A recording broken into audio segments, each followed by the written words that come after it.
Emily Gaiman. Nicole King. Here. William Lysette. Here. Stephen Wallace. Present. Mary Jo Werner. Here. Maria Serene. Here. Christopher White. Present.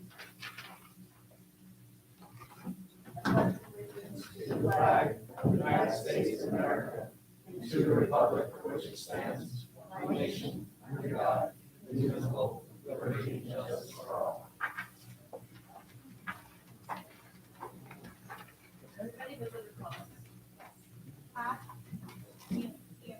Thanks. Close enough. Yumiko.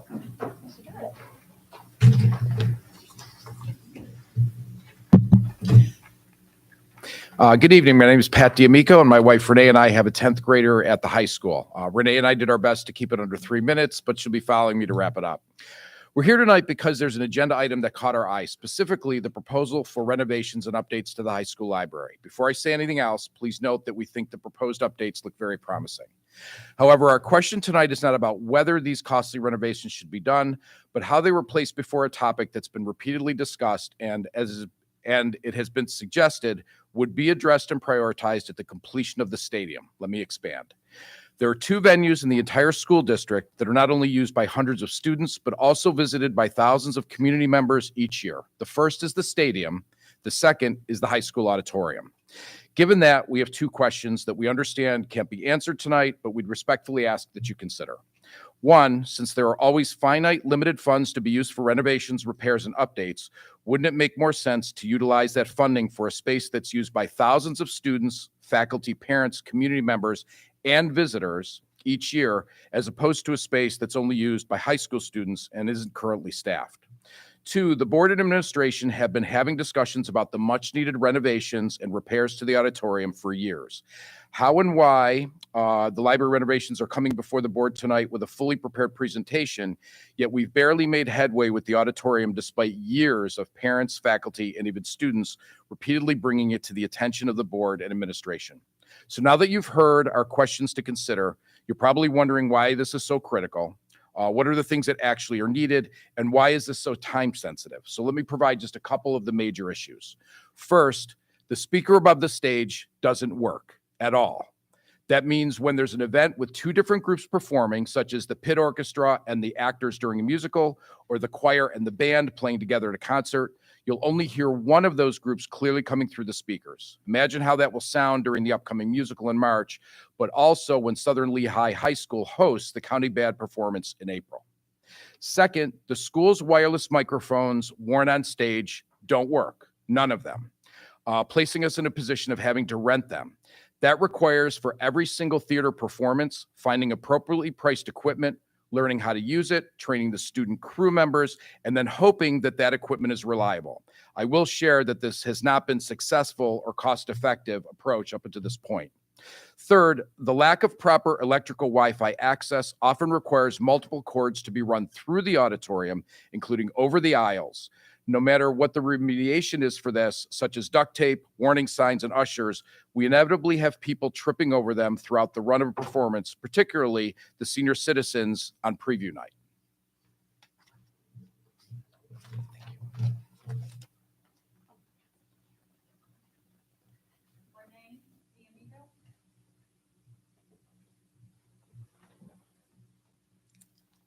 Hi, thank you so much.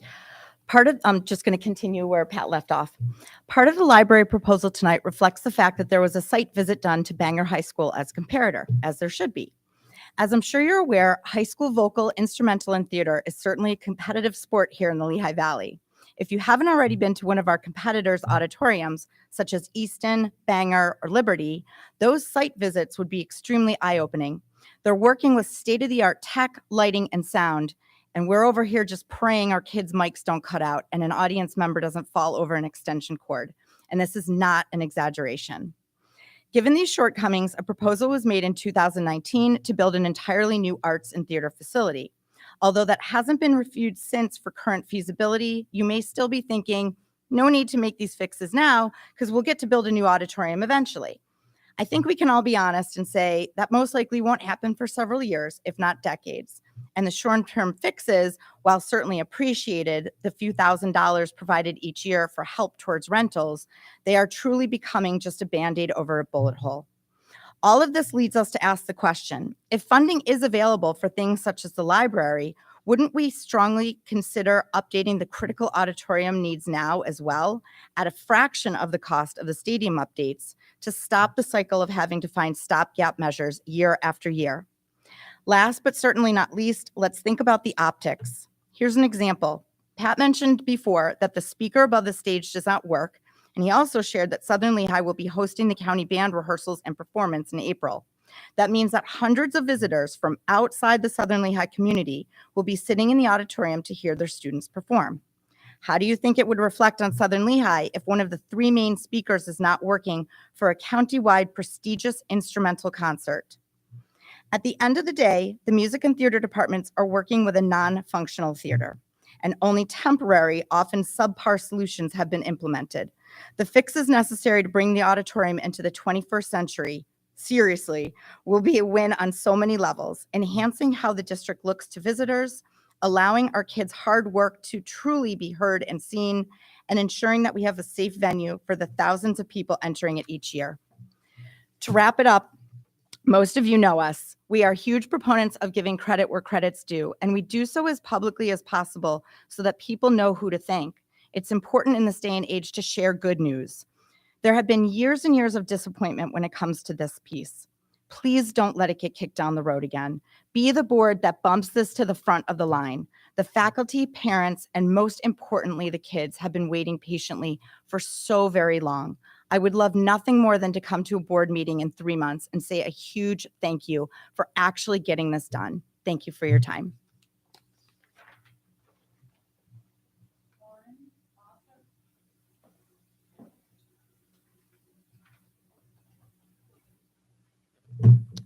Hello, my name is Oren Bosser. I'm a junior here, and I just want to start by thanking you for allowing me to speak.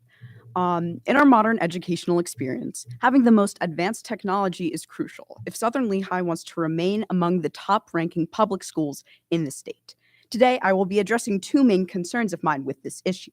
First, the hardware we have access to and how its quality is swiftly dwindling without notice. Then, our IT infrastructure and its severe underfunding. As you are aware of, the school's MacBook lease expires next year, and there was talk, specifically from Dr. Mann, of switching from MacBooks to Chromebooks. Making this change is bound to limit the opportunities for students. With Chromebooks, additional software is not available. Many classes rely on these programs to adequately educate students, assign homeworks, and even align with state curriculum regulations. Dr. Mann said in an interview for the Spotlight, our high school newspaper, quote, "For our computer science people, there's no way they're going to be able to do their work. Computer science is one of the fastest growing industries. If we want to set Southern Lehigh students up for success, we must invest in our technology. The longevity, battery life, and esteemed malware protection that comes with MacBooks is entirely worth the cost. In fact, Apple has leasing agreements with schools, making the switch to Chromebooks ultimately less cost-effective. Additionally, teachers are affected by our apathy towards technological advancements.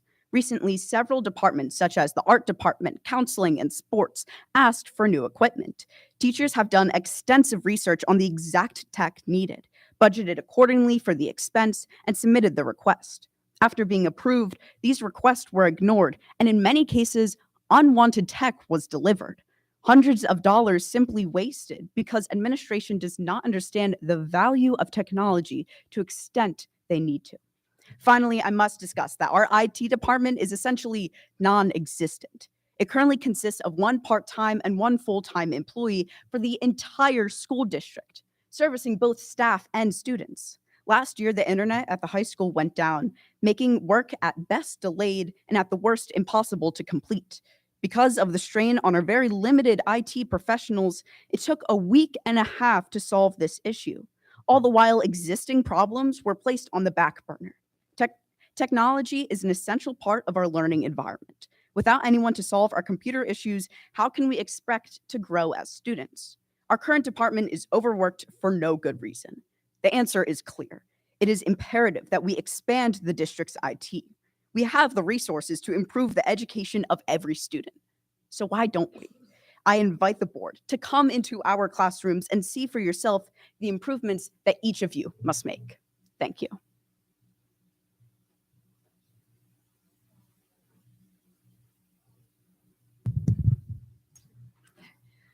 The Facilities Committee held an executive session on October 17th to discuss potential litigation, and the Negotiations Committee held 2 executive sessions, one on October 19th and the second on September 21st, for the purpose of contract negotiation planning. Thank you, Ms. Boyer. Dr. Mann?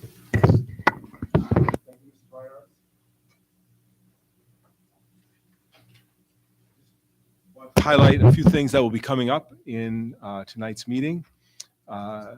We have presentations on our English language arts curriculum that will be coming. We have a presentation on the library, and we hope to have later on discussion on all-day kindergarten, which was a request of the board some time ago. So we look forward to those discussions. Very briefly, with respect to construction, the facility committee has been meeting.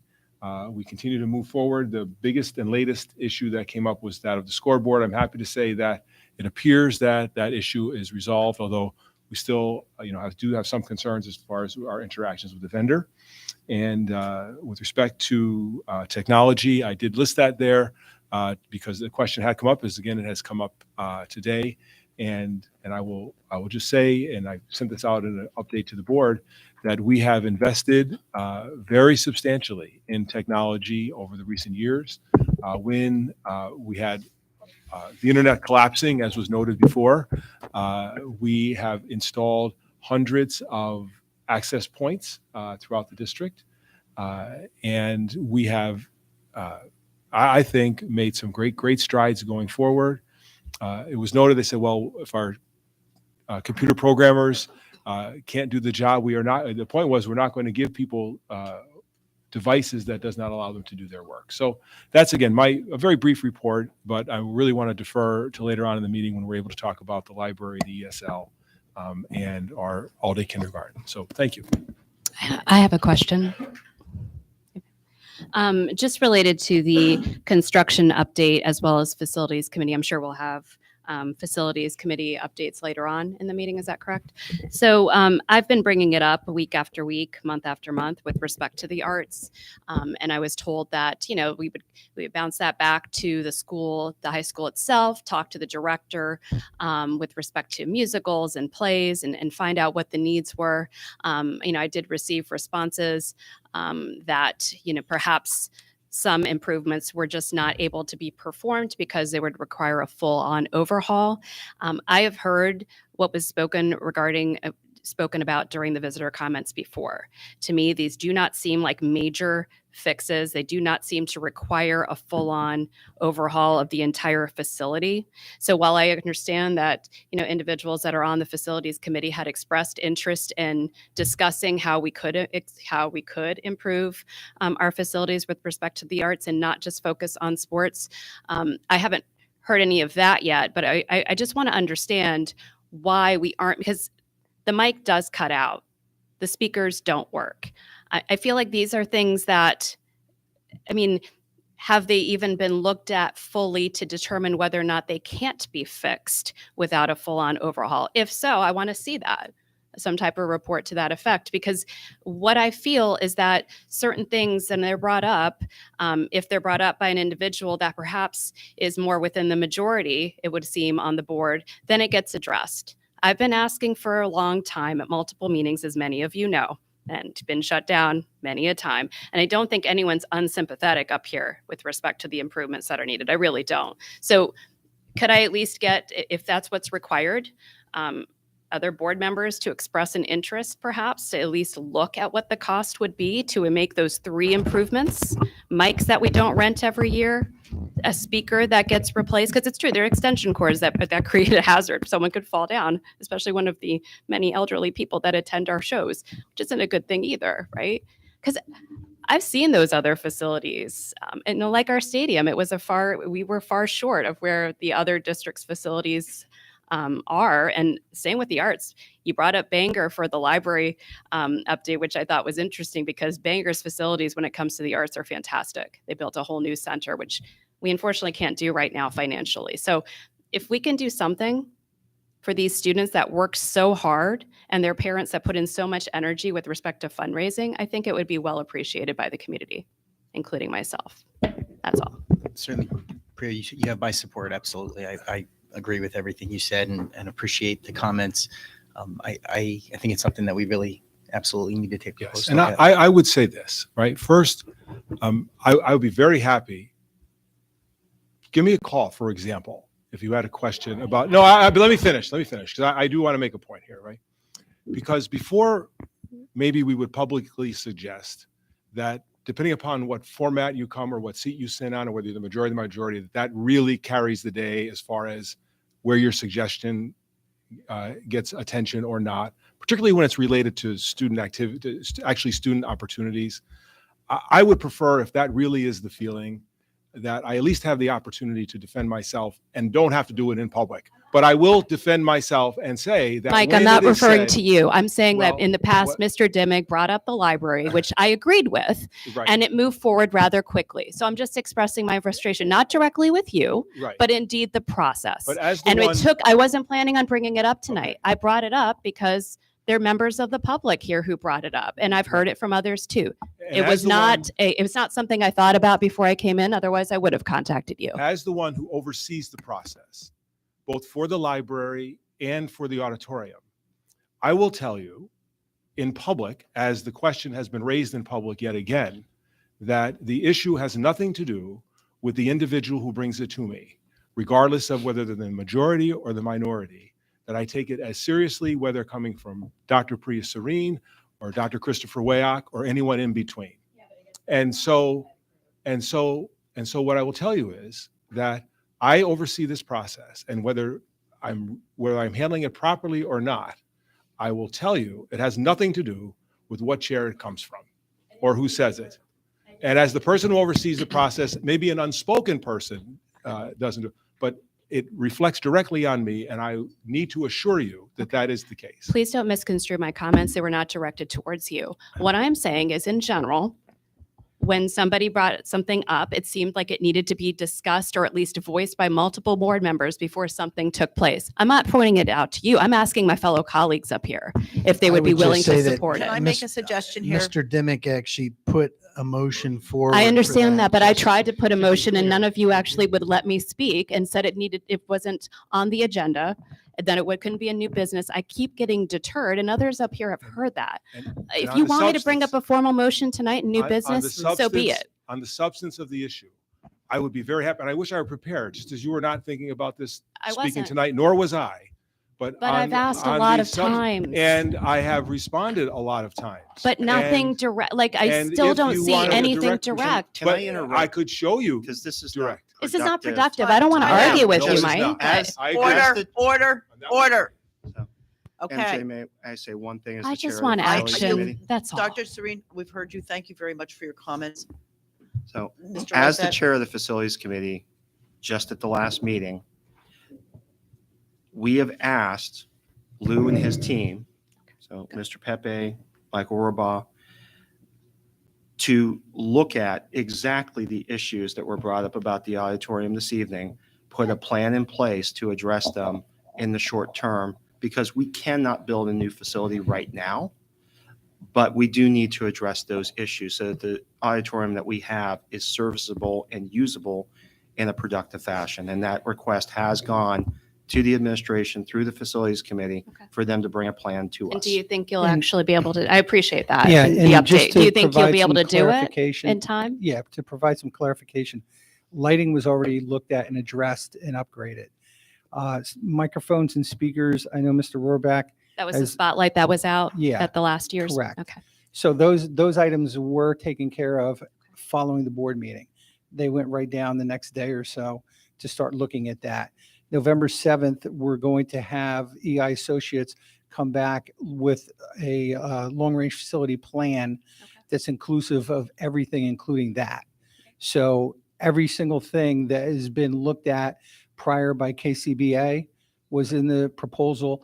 They're simply going to be updating the values of that information and anything else that's come up, and again, reprioritized. Okay. So, Yeah. you know, Lou, do you think that those changes, or especially to the sound equipment, I can tell you, I went all 5 nights to the play production that they I just don't know put there on. was any changes to And- the sound equipment. I know. Well, the no, lighting. there haven't been yet. Yeah. Because I can tell you all 5 nights, some nights they worked, some nights they didn't, some nights they were crackly and in and out, and it's terrible. And it takes away watching the show.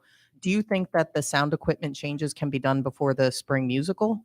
Because what you're saying sounds like, well, we're going to have people look at it, and this could be something that we do like a year or 2 from now. Do you think this is something that we could have fixed before the spring musical happens? No, typically when items like that are looked at, it's a matter of what's the cost benefit analysis? Can it be repaired or not?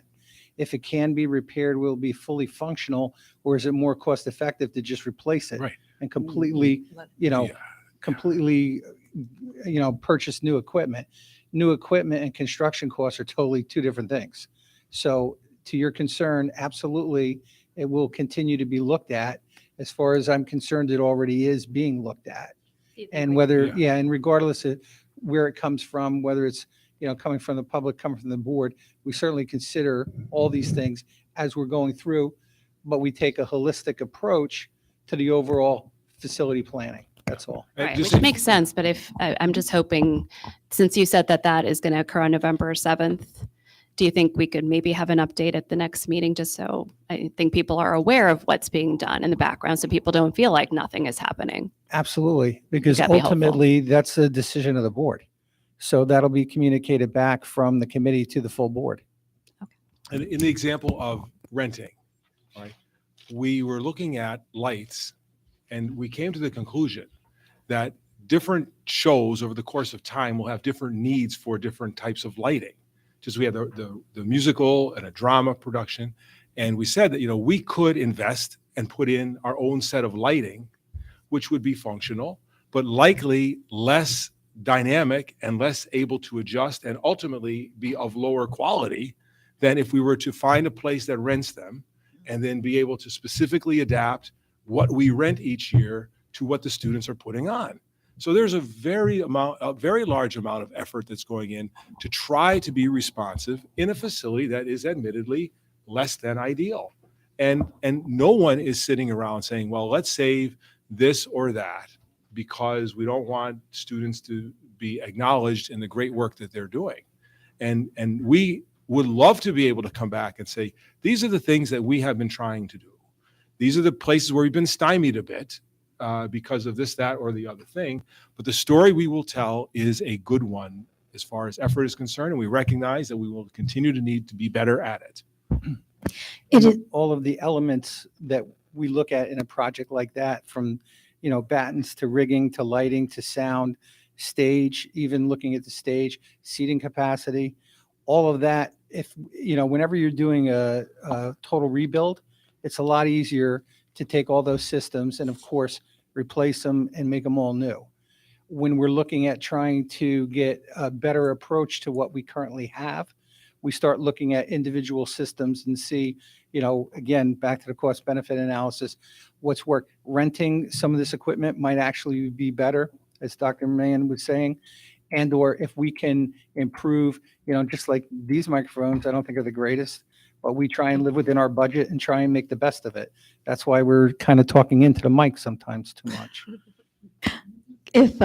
Thanks for that explanation. If I could ask one, because I'm familiar with the theater and music programs here.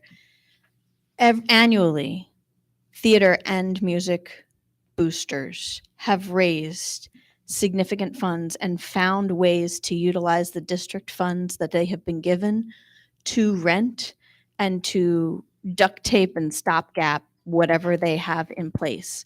As a part of that study, I'd ask that historical data from the individuals involved, both, coaches and instructors and parents as a part of those boosters, be asked what rentals they are already taking. So what district funds from their budget they are already using to rent equipment, and consider that as a part of what our annual cost as a district is. So so that would be one piece. And the other is to really re-examine what it costs to put on the kind of music program and theater programs that our students pull off. Like, what does it cost to buy the rights to a script? Because I will tell you from the involvement I have, just to buy the rights to perform is consuming at least half of the entire theater budget for the year. And that is something that absolutely has to be looked at. And I think that's also why in the community you're starting to feel a sense of being shortchanged, because like I have heard parents say that, you know, the sports teams under the lights don't have to budget to pay for the lights, but theater has to budget to pay for the lights that it performs under. So that kind of a examination of the budgeting, I think, would also go a long way to helping parents and music boosters and programs learn how to plan. I just think that's a piece that administration and school board hasn't looked at in a very long time. And I think it would really, in addition to a facilities review, a budgeting and allocation of resources to that department review is also in need, and I would ask that as well. That makes perfect sense. Thank you. We definitely want to make sure that people aren't scraping to put on it. We owe a play to the great people who are working to put it on, leading the kids. And I think it's a testament to the best right, attended show is the senior citizen show, Right. so it does something for the community as well. Right, and if like kids want to buy fancy jackets, they could raise money. But if they need to turn on the lights, that's not them. Yes, and I think that's what we're facing year after year, and I appreciate the attention you're saying you'll bring to it. I'd just like to bring this all home and saying there are two elements to this, one of which is the longer term strategic plan for the auditorium, if you will. And then the other one is the stopgap and the short term, which we've discussed in facilities that is more of a immediate budget situation versus the strategic budget for that. So I don't know if you can comment on that, but that to me are the two elements. Yeah, basically, we look at maintenance items and annual maintenance expense versus facility or capital project expenditures. And a lot of what we're talking about right now falls under maintenance because we have it. And we need to make sure that it's in working condition, operable. And again, if there's a quick fix or something that makes sense to replace because you just can't repair it anymore, we can certainly do that. And also sometimes, I like to look at that with the lens of integration into a bigger building project. So even if we do renovate this space, in the future, you don't have to go out and Right. purchase this stuff. You already Yes. have it now. And the other point that I have made before, and I'll say it again, right? We are moving to a point where we are in a better position as an organization to be able to think about larger scale projects. Mm-hmm. And the thing I've been saying is not now does not mean not ever. And I believe we are closer now, although I don't think we are there yet, but I think we are far closer now to being in a position to talk about these things. And these are aspirations that we would love to be able to achieve. And it's a longer term process to be able to talk about larger term projects. And we're heading in the right direction in that regard. And just to finish this off, because it's all really good discussion and it kind of gets back to the original, the prioritization, that's the key.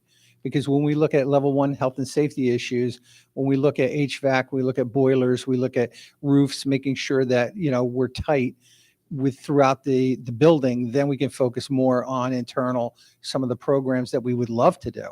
I mean, it's so much nicer to do a project like that than a roof. Nobody's going up to look at the roof, Or bricks. or the Right. bricks, Yes. but yet these are things that have to be done. So, I we're think there. the key here is to focus specifically, at least right now, what we're discussing is the short-term repair aspect to get moving through so that at least as we move forward into the rest of the school year, the stopgap is in place. So I think the gist of it that we've got to make sure we focus on. Okay, and couldn't we task for the second part of your comment, Mr. Maude, can we task the facilities committee with looking at this strategically in terms of long-term planning and coming back to the board with some suggestions and recommendations for how we can move forward with a very large capital That's on the expense? Okay, agenda. Dr. Shireen, I think everybody's in agreement here. Okay, let's move on. Mr. Ryan? Yes, Dr. Mann? that concludes my report. Okay, we have a presentation on language arts curriculum. Dr. Trinkle? Yes, thank you very much. There are a few items under the Curriculum and Student Services Is your microphone on? section. Well, it's a little bit short of a, not to sit a little closer to Jeff, sorry. Yes, we're gonna have some fun now. We're gonna talk about a curriculum. We're gonna have some fun. Okay, so we have a couple of items here. Dr. Solometto will be providing a very robust description of our ELA process, along with, I see Mrs. Heather Toto here and Mr. Jeff Hershey, who have been huge supports in this process, dating back to fall of, I think, or spring of last year, but definitely the fall were the initial discussions. So I thank you very much for coming this evening. You were critical to this process in partnership with Dr. Solometto and many others. But I want to thank you for coming this evening. I will kick it to Dr. Solometto to lead us in this great discussion of ELA. Good evening, and thank you, Dr. Trinkle, for your introduction. I'm going to echo a lot of what you just said to start us off, but this is truly an exciting moment. For many members of our staff, myself included, a great deal of time and dedication have gone into this process, and the resulting recommendation that I'm about to share with you, both for a new core resource in grades 7 through 11 and some new electives in grade 12. Before I go any further, I would be remiss if I did not thank our middle and high school English language arts teachers, some of whom are here with us this evening, for their hard work on this going back even before my time in the district. A special thank you to our ELA subject area leaders, Heather Toto and Jeff Hershey, whose expertise and leadership have been invaluable assets to this process. So without any further ado, here we go. So why a new resource? How did we get here? You might remember around this time last year, we were together and I was recommending to you the adoption of a new core K-6 programming for ELA for our elementary school classrooms. This recommendation had come as the result of some careful data analysis, as well as the abundance of research that had come to the forefront known as the science of reading. So the combination of those two factors together made us take a look at our current programming, and we came to the conclusion that we needed a change. And so a change we made. And so we stand here today, around a year later, with foundations and wit and wisdom implemented in our elementary classrooms as a strong, high-quality Tier 1 resource. So now, with that in place and implementation going strong at the elementary level, we turn our attention to the other end of the spectrum, of course, which is our middle and our high school. For many years, teacher-created materials have been used as the backbone of English instruction in these grade levels. Teachers have done a remarkable job of creating and delivering units based upon state standards and quality literature. They have worked hard to ensure that students are acquiring and developing the skills necessary to become successful readers and writers. Our teachers deserve a tremendous amount of credit for their many years of dedication and diligence to that end. But all of that being said, teachers at the secondary level need a research-based, high-quality resource, just like the teachers at the K-6 level do. They need a resource that's going to provide them with tools for differentiation, data analysis, and options for customization of their instruction. Our teachers have been doing much of this on their own for a very long time, and while they have done a great job, that is time-consuming work. And so what we need to do is provide them with a resource that will allow them to put the time where their time should be spent, which is on focusing on instruction and focusing on tailoring their instruction to meet the needs of the diverse group of learners that are in front of them. A high-quality resource at our middle and high school level would elevate the great instruction already occurring and have countless benefits for our students.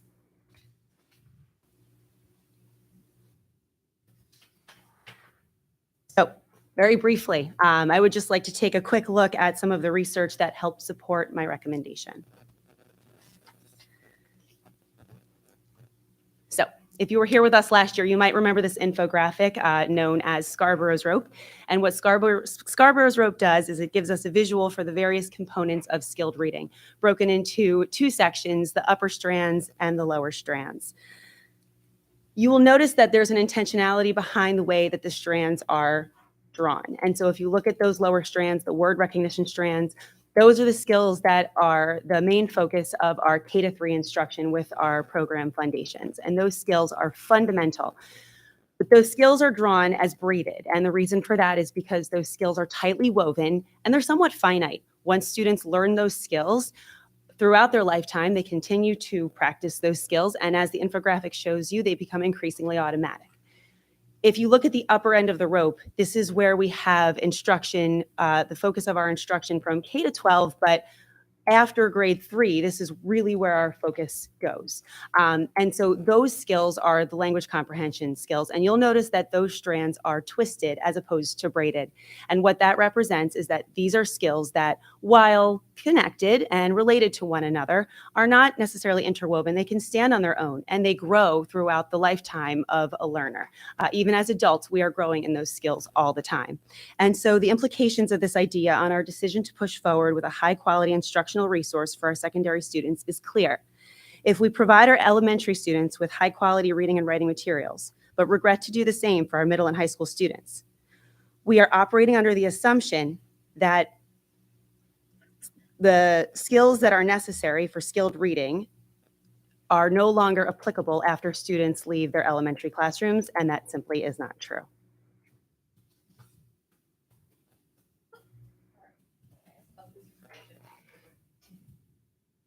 So the science of reading, I know that this is a term that we hear a lot, especially, in the public eye these days. This is something that has been in the news and that we referenced last year when we were talking about wit and wisdom. And I want to revisit it now because I want to talk about how this science of reading comes into play when we talk about our secondary students. So what exactly are we looking for in a middle and a high school classroom that is using curriculum and instruction aligned with the science of reading?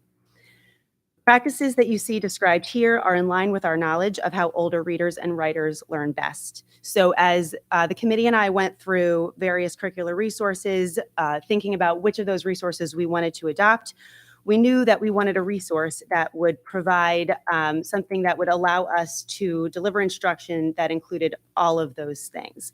I think what you'll see after I start to get into the details of the program that I'm recommending, that this particular program really does address each and every one of those and more. So we'll take a brief look at the process that we went through to arrive at this evening's recommendation. And so here you see an overview.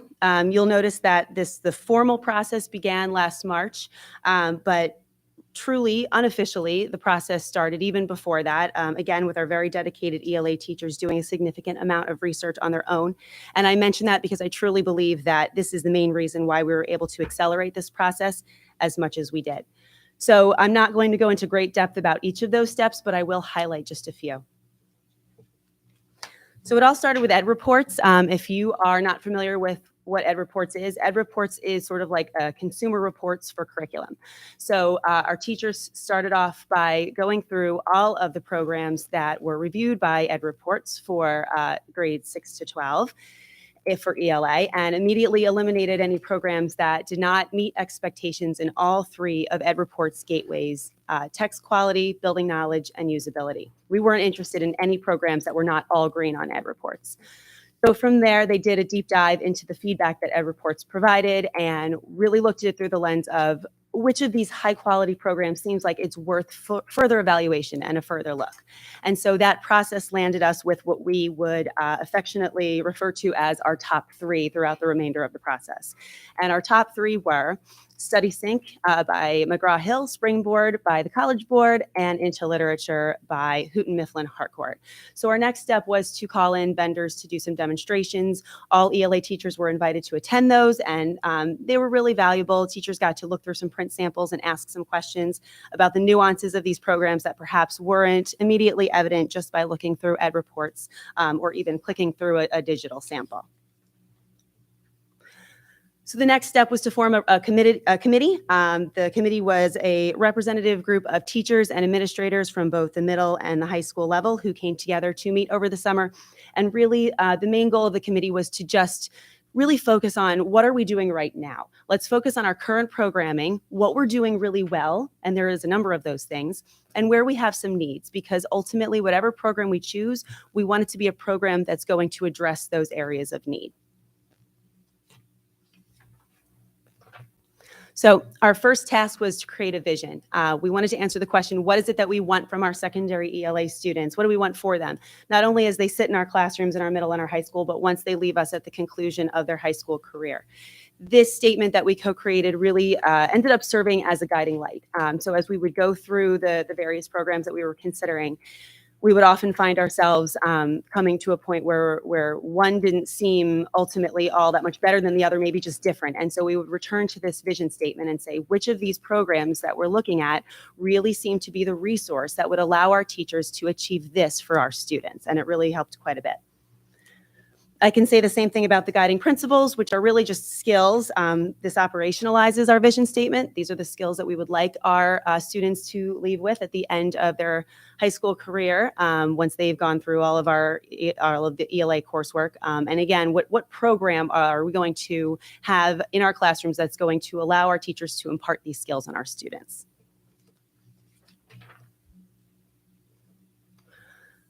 We also did a fair amount of research and professional learning. We wanted to be very well versed in what the most cutting edge research said about how do we teach reading and writing to our older students, similar to the way that the elementary teachers dived into some professional learning before they chose Wit and Wisdom as their recommended resource. We did the same. We also spent some time examining the Pennsylvania State Literacy Plan, which is a guide that PDE released for districts in the same position as we are, looking to make a change in some capacity to our literacy programming. And so that was a very valuable resource as we went forward, and we looked at what we're currently doing and where we felt changes were needed. And so part and parcel of that was a needs assessment. So the committee engaged in a needs assessment over the summer, in which we wanted to identify, again, as I said before, what are our strengths, but what are our areas of need? And so that we broke up into middle and high school, and we did this separately. And because needs could be different at either level, and that's part of what we wanted to see. We focused on the areas that were most germane to a curriculum review. So standards alignment, instruction, and assessment. And the result of this needs assessment was really quite interesting, because although these two groups worked separately, at the end, when we came together to compare our results, they came up with the exact same conclusions. So the three priority areas for both levels were an evidence-based program was the number one priority that they came up with in terms of what we could do moving forward to help us kind of address some of our areas of need. The second and third really are arms of an evidence-based program. So resources for differentiation and tools for data collection.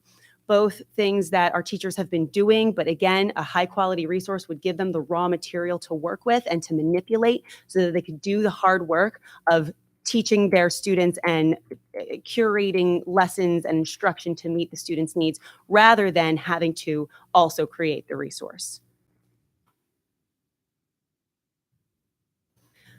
Finally, last step, we created an evaluation tool to use sort of as a second layer. And so this occurred at the very beginning of this school year.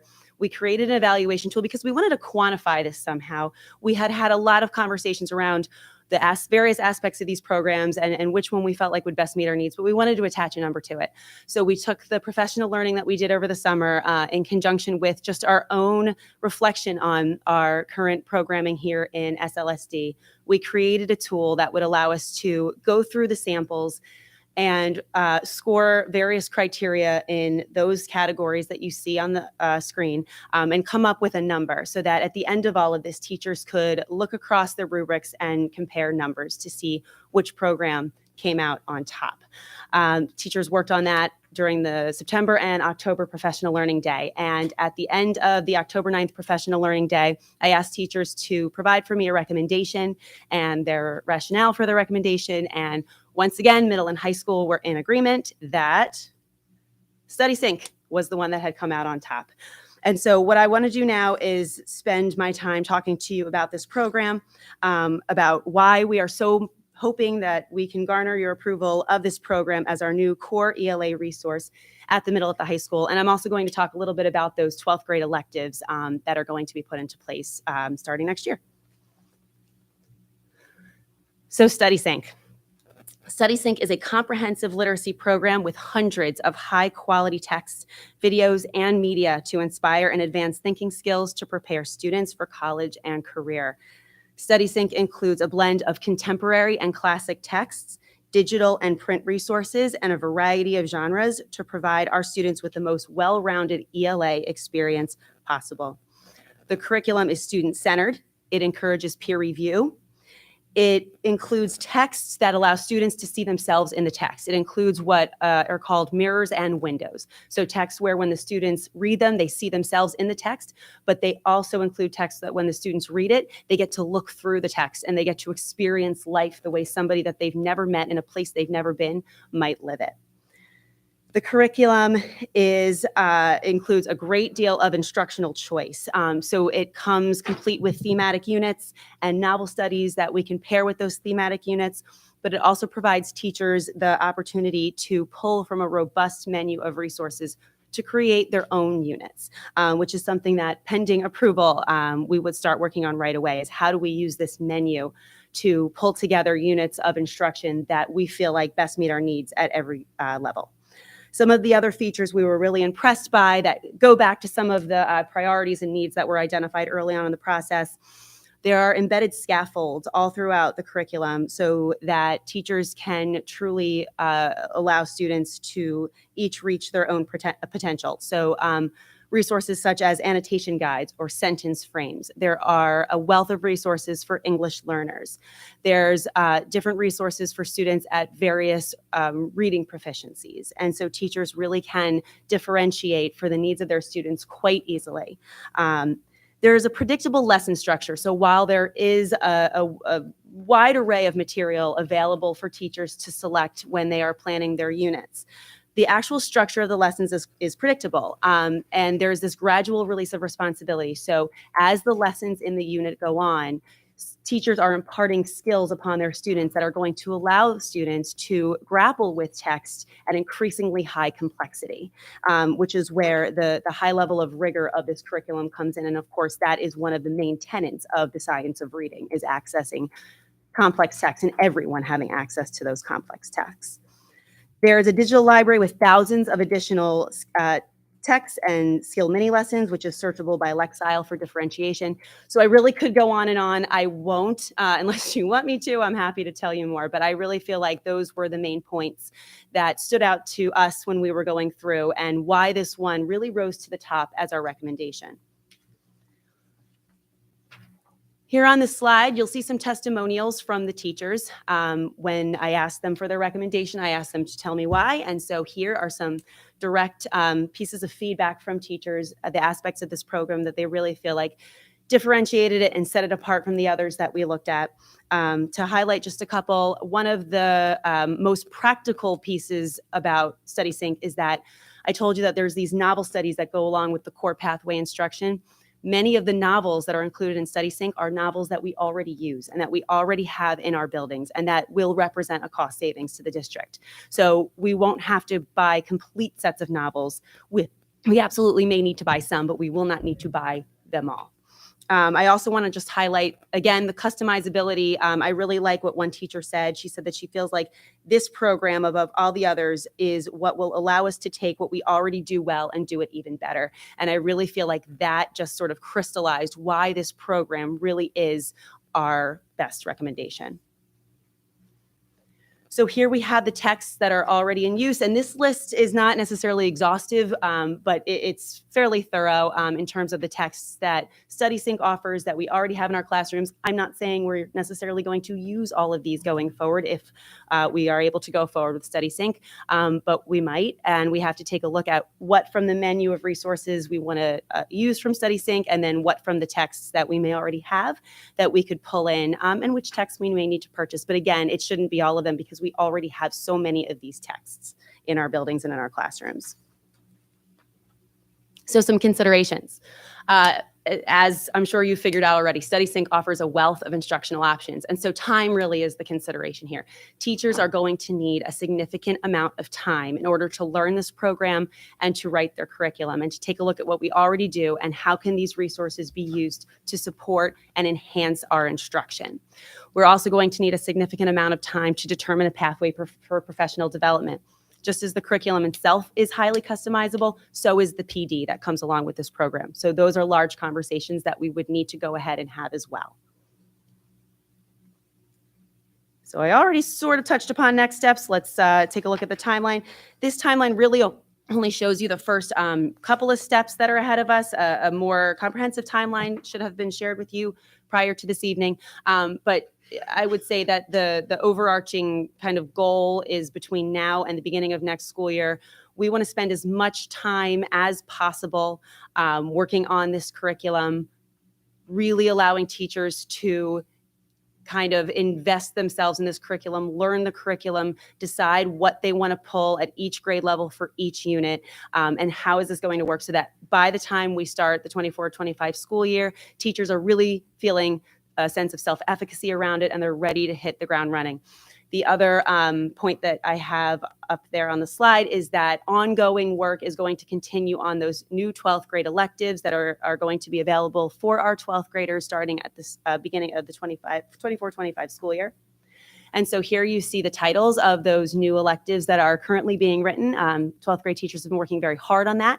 They're still at the beginning stages of that work, and they will be working side by side with our 9 through 11 ELA teachers as they write their new curriculum, which we hope is supported by StudySync. 12th grade teachers will be writing these new elective courses.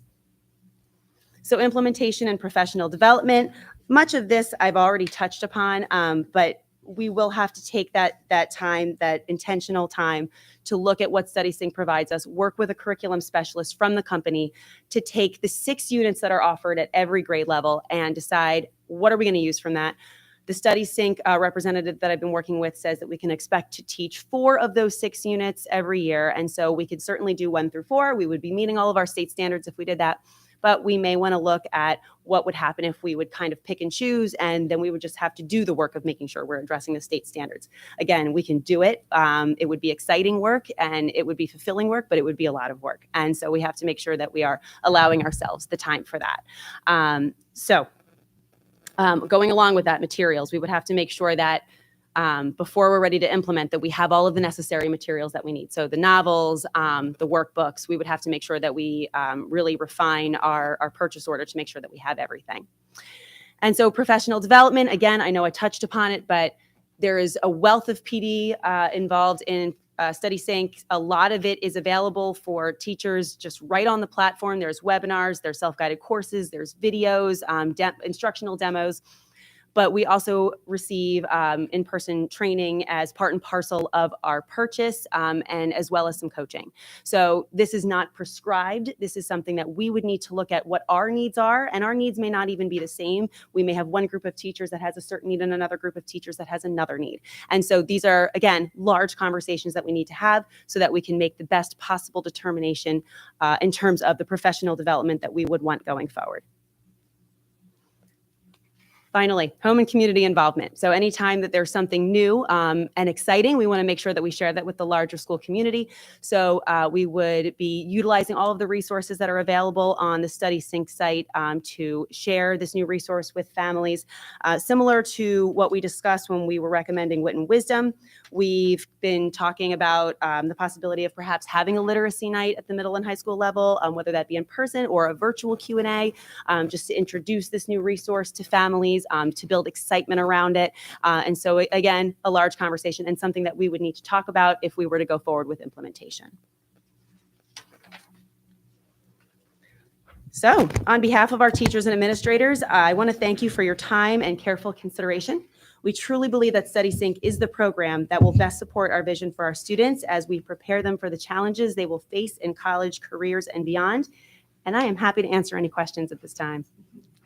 I have a question. Yes, go right First of all, ahead. thank you. I think it's great that you're able to look at 7 through 12 also so close together with what we looked at already. I think that's a nice way to kind of combine the two processes and improve the curriculum overall. So I'm happy to see it. So thank you. Yes. My question was more about the, excuse me, the 12th grade elective courses, which look interesting.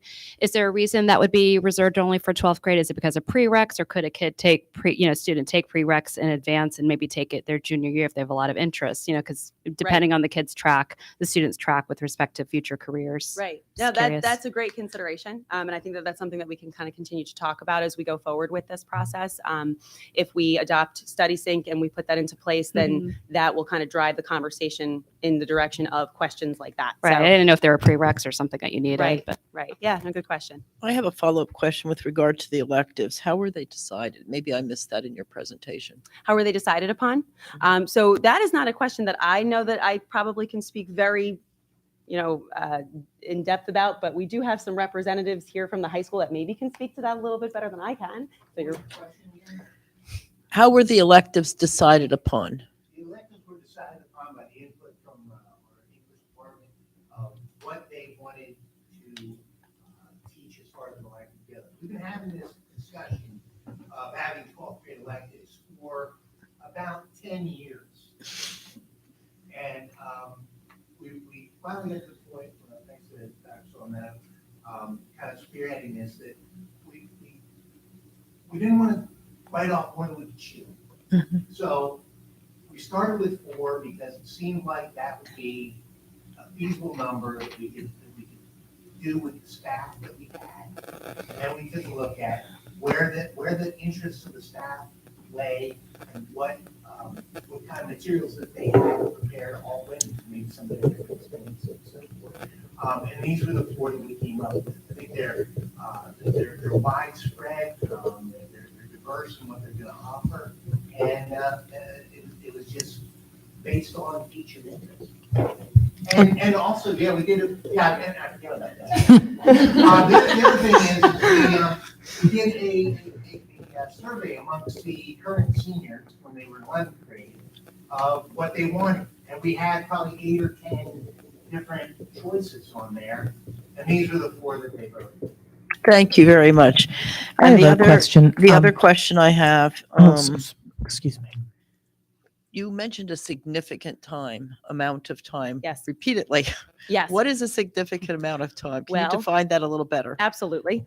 You mean in terms of planning the units okay, so we know we want this in place for the beginning of the 24-25 school year. So if we kind of backward map, and here we are in October, we have remaining on the calendar 4 full professional learning days between now and the summer. And I intend to take as much of those professional learning days as possible outside of any other building or district level high priority. Teachers will have that time to work on this. So we're talking about what will amount to hopefully 4 full days to do this work. Work that does not get done in those 4 days, we will be coming back to over the summer. So it's tough to quantify an exact amount of time, but this will be the high priority between now and 24-25, and whatever time is necessary to put into to make sure that we are ready for implementation at the beginning of 24-25, we will take it. Yes. First of all, I'd like to say I owe you and Karen an apology because I believe last year at this time, I sat here and said, we're putting all this time, effort, and energy into K-6. What are we doing for secondary? And this is beautiful. So I apologize because this looks great. It was a great presentation. Thank you. I love the electives. I know that there were portions of foundations that I loved. I loved that it was like intercurricular, that you would bring in aspects. If they were learning about planets, maybe they were reading about planet. Like I thought that was really cool. Right. But it's also a little bit of a different approach to language arts. Do you think that the transition from foundations to, it is Study Sync is going to be smooth, that the students will be able to make that leap Yes. easily? And so it's a great question, and thank you for it. So Foundations is our phonics program that we have K-3, and we have Wit and Wisdom K-6. So if you go, we think of Scarborough's rope. Foundations is that word recognition, and Wit and Wisdom is the language comprehension. So when students leave 6th grade and they go into 7th grade with Study Sync, what will happen is that they're going to go from a curriculum that is high quality in language comprehension skills to another program that is equally high quality in terms of rigor, in terms of text complexity, in terms of what they're going to be expected to do with that text, writing and grammar and vocabulary and all of it. So I really do feel, in looking across the 3 programs that we identified as all green on ed reports, and these might meet our needs, of those 3, that this one really would create the most seamless transition, keeping the bar high, but the most seamless transition from wit and wisdom onto the middle and the high school grades. Yes. First of all, I want to thank everybody that was involved in this. I want to acknowledge their hard work and have appreciation for this particular topic. When I started here 2 years ago, one of the first things I ever made comment to was this subject matter and curriculum. And I think this is a vast advancement from where we were. It's evident. It seems to be well thought out. I am not an educator, but from what I can see and the various tools that are involved here make it, I think, a great choice from what I can see. Now, I do have just a couple questions quickly. How do the texts and the computer resources and things, how does that work? And what, for example, with the texts, are the students doing with those versus the computer-based learning? So that's a good question. Thank you. So the digital interface and the print resources really are the same. So it's just a matter of the teacher deciding how they want to deploy those resources. A teacher that would want their students to be interacting with the digital interface can have the student reading the text online, highlighting, annotating, and completing any writing tasks so that they can type it in and submit it directly to the teacher, and data can be put right into the system. So there are some advantages of using that digital platform. We know, though, that there's also advantages to having a print resource, and that students across all grade levels, some of them will work better with a print resource, which is why we would like a combination of the two. With a print resource, with either the textbook or the consumable, students would be reading the text from that resource. If it's a consumable, they can be marking it up and annotating right in there. The textbook would be, they would be, reading it from there and doing their work elsewhere. But really, that's the only difference.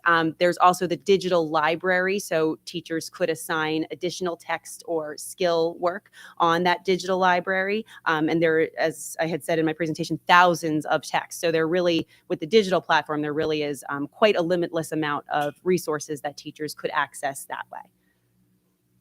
Thanks. Now, as we move through this, because it is a new curriculum, there will inherently be areas with your constant feedback loop, as you were talking about, even with the evaluation, that there may be some shortcomings or things that maybe you need adjustment to. How flexible is a curriculum to be able to do that?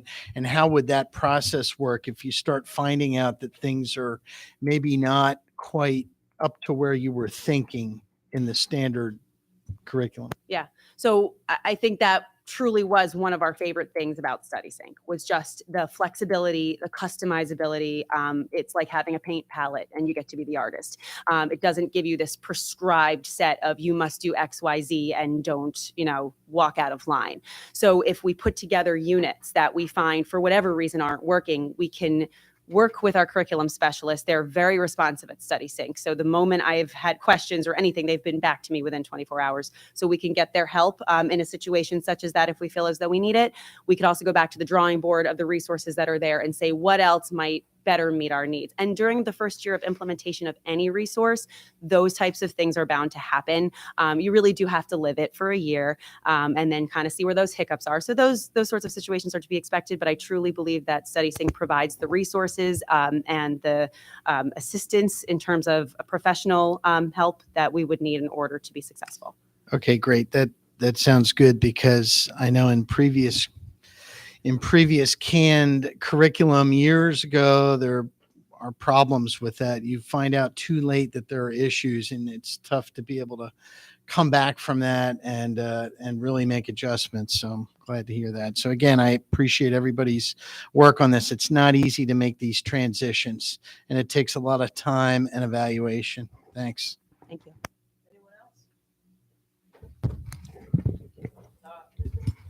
Thank you. Good presentation. Appreciate it. Thank you. I did have just two areas of questions. One is in regards to the electives, which was raised here. My understanding of why we want, I'm always like, I'm a little on edge about any kind of national curriculum. So it always just puts me on edge a little bit, gets my senses up. But I thought, to flip it on its head, I thought the idea behind that is to, with wit and wisdom, and is also with this, is to sort of take this out of the, the individual teacher and each one kind of doing their own thing and not be having the resources that help to do that. And the idea is to have this national one that's been researched and brought in to help them. And I think there's a lot of sense behind that. So then what I would wonder is, why would we have electives decided upon by our English teachers and the ones that thought, well, this is just stuff that I'm familiar with and I've kind of been doing, or I personally have an interest in, and then, or putting 8 choices out, only their 8 choices out to, the students to choose. It seems to me that you would want electives that would support the curriculum that we're spending all this cash on. I would hope that we would, have electives, I don't know, Melville's Moby Dick or whatever, because that's what you've already covered, or those are ideas that have been talked about in the curriculum, as opposed to whatever Mr. So-and-so thought was cool and has been doing for the last 20 years and would like to continue just to do that thing. It seems to me counterintuitive to think that that's, we would go down that road. So my first question is, why did we come up with that system to come up with these electives? And are the electives, are they in sync? How about that? With I appreciate the pun. with whatever it is, sync something or other. So my first question would be, I'm a little concerned about these electives and the way that they've been, not the electives themselves. I'm concerned about how we came up with the electives. I would hope that there would have been maybe a different way of reaching that, given that, whether it be wit and wisdom or this new one, it just seems like natural to have 4 electives that are supported by this, exactly what we're teaching, for 7 to 12. Your thoughts? Yes. So again, a great question. And so one of the points that I'll highlight that I know I spend a lot of time talking about how there's this vast menu of resources that we can choose from, but that doesn't mean that there's going to be inconsistency. So we are going to intentionally, as a team, determine what are our must-dos and our may-dos. What are our curricular the things that we're going to make sure that we embed in our curriculum. What will our scope and sequence look like? We're going to make sure that our units are consistent from classroom to classroom in each grade level. So just because there's this big menu of resources doesn't mean that teachers are just going to be kind of like picking and choosing. We really are going to make sure that things that we co-create, but that things are consistent and sequential and really intentionally layered. Your question around the electives. So when we are teaching to the standards, and there are a variety of pathways to teach a standard. And so what a curriculum does is gives you a resource to teach your standards. So when we're talking about these 12th grade electives are the topics that the students are going to be learning about, the texts that they're going to be reading were derived from teacher and student interest, but the standards that they're teaching are Pennsylvania state standards. And so they're just using those texts and those topics as a vehicle to address the standards. Now, as we're going through and we're creating those units, we're going to make sure that we're very intentional about selecting texts, selecting topics that make sure that we are creating a pathway from grades, the learning that they're doing through grades 7 and 11 and even before through to those electives, and that we're addressing those standards. But really, I mean, that's what it comes down to, is that we're teaching to the standards, and this is how we're doing it. Wouldn't we also want to have texts that are within the sync? Well, Again, for one, just to be cost effective. And so in the keeping in mind that those electives are still very much in their infancy as far as what is being written, the texts that are being used, those are still kind of, we're putting that together. And so it is highly possible that some of the texts that those teachers select could be part and parcel of what Study Sync would recommend. Study Sync really does offer, as I've said, a wide variety. And so there is that chance. Yeah. Okay. And when we have those courses, we're going to be bringing them back with the course guide. And one of our other objectives this year is also posting information and making it available to the public so everyone knows what these courses are. Mhm. So No, that's great. So we will, That transparency. that part of it is we'll be working with the courses. There's some autonomy and some enthusiasm among teachers and students. This is, again, external to the curriculum that we're adopting, but it does provide some flexibility or some opportunity, and it will come back itself as a discrete thing for the board to review, and it will also be posted for everyone to see. And as the question about following up, I think Mr. Mon's question about how's it working going forward, then certainly that will be part of that whole effort. Okay. Yeah, I mean, I would suggest perhaps maybe having the sync drive the electives, perhaps not the other way. Fair Because enough. I think that keeps, I mean, again, No, the that's idea great. is that we Yeah. want to have this, it's been researched, vetted, and everything's good. That's fair. And then all of No, a sudden, if we I'm run not into trouble disagreeing. when we have, I am local not- people just, we have a teacher deciding this is what I want to teach. No, I get it. And that will not be. I mean, Okay. we will all have an agreement on what it is, and to the extent that there's a problem, we'll move and address it, but we have some good people to do I that. trust you. And the other thing I want to say is, with respect to the board, I mean, we have an item on the agenda tonight for approval, but please know, and I'm very sensitive about never wanting to drop something at the lap of the board on the night that you're reading about it to approve. So if board members are good about moving forward with this, that's great. But if you want to reflect on it, give us some questions and have us come back at the next meeting, we can do that too. So we're very much open to that flexibility that Dr. Solometto is talking about. So however the board wants to proceed is certainly good with us. Dr. Salmato Oh, no, did a great presentation. I She still got keeps. another one though. Oh, I'm sorry. Oh, you had another. Okay. Sorry. All right. There's my big windup. Okay, all right, okay. This is why. And here's the pitch. Here it comes. Okay, Jeff. Okay. I want Dr. Solometto to be like Bryce Harper on this fastball I'm going to give you here. I'm going to need you. I am setting you up for a. I'm going to need you to put your good hat back answer. on. All right. Since I've already taken heat tonight for my library advocacy, I'm going to take this opportunity to tie this all together. Because you would agree with me. No. There's a little lawyer for you right there. You could. I don't want to. All right, that's fair enough. But wit and wisdom, my understanding, to your point, you have a whole lot of different texts that can be out there, and texts are actually books that kids can actually open up in the third grade and actually read. We still have these things, and my understanding is that there's a whole bunch of them that are suggested, and that we have our teachers may not be familiar with the hundreds of texts that are suggested within wit and wisdom, and so they're going to our building librarians to determine, which ones might be most appropriate or helpful for them, who have copies of these already purchased, available for those who may want to delve into this area of wit and wisdom or that area of wit and wisdom, and that librarians can come alongside the classroom teacher and come in and read these in the room, and then vice versa, and allow their instruction within the library to be carried over within the classroom setting, right? All in and around this great, wonderful, nationally approved wit and wisdom. Is that accurate? Well, with specific to wit and wisdom. I gave you a softball. Hit it for me. Specific to wit and wisdom, Yes. you mean?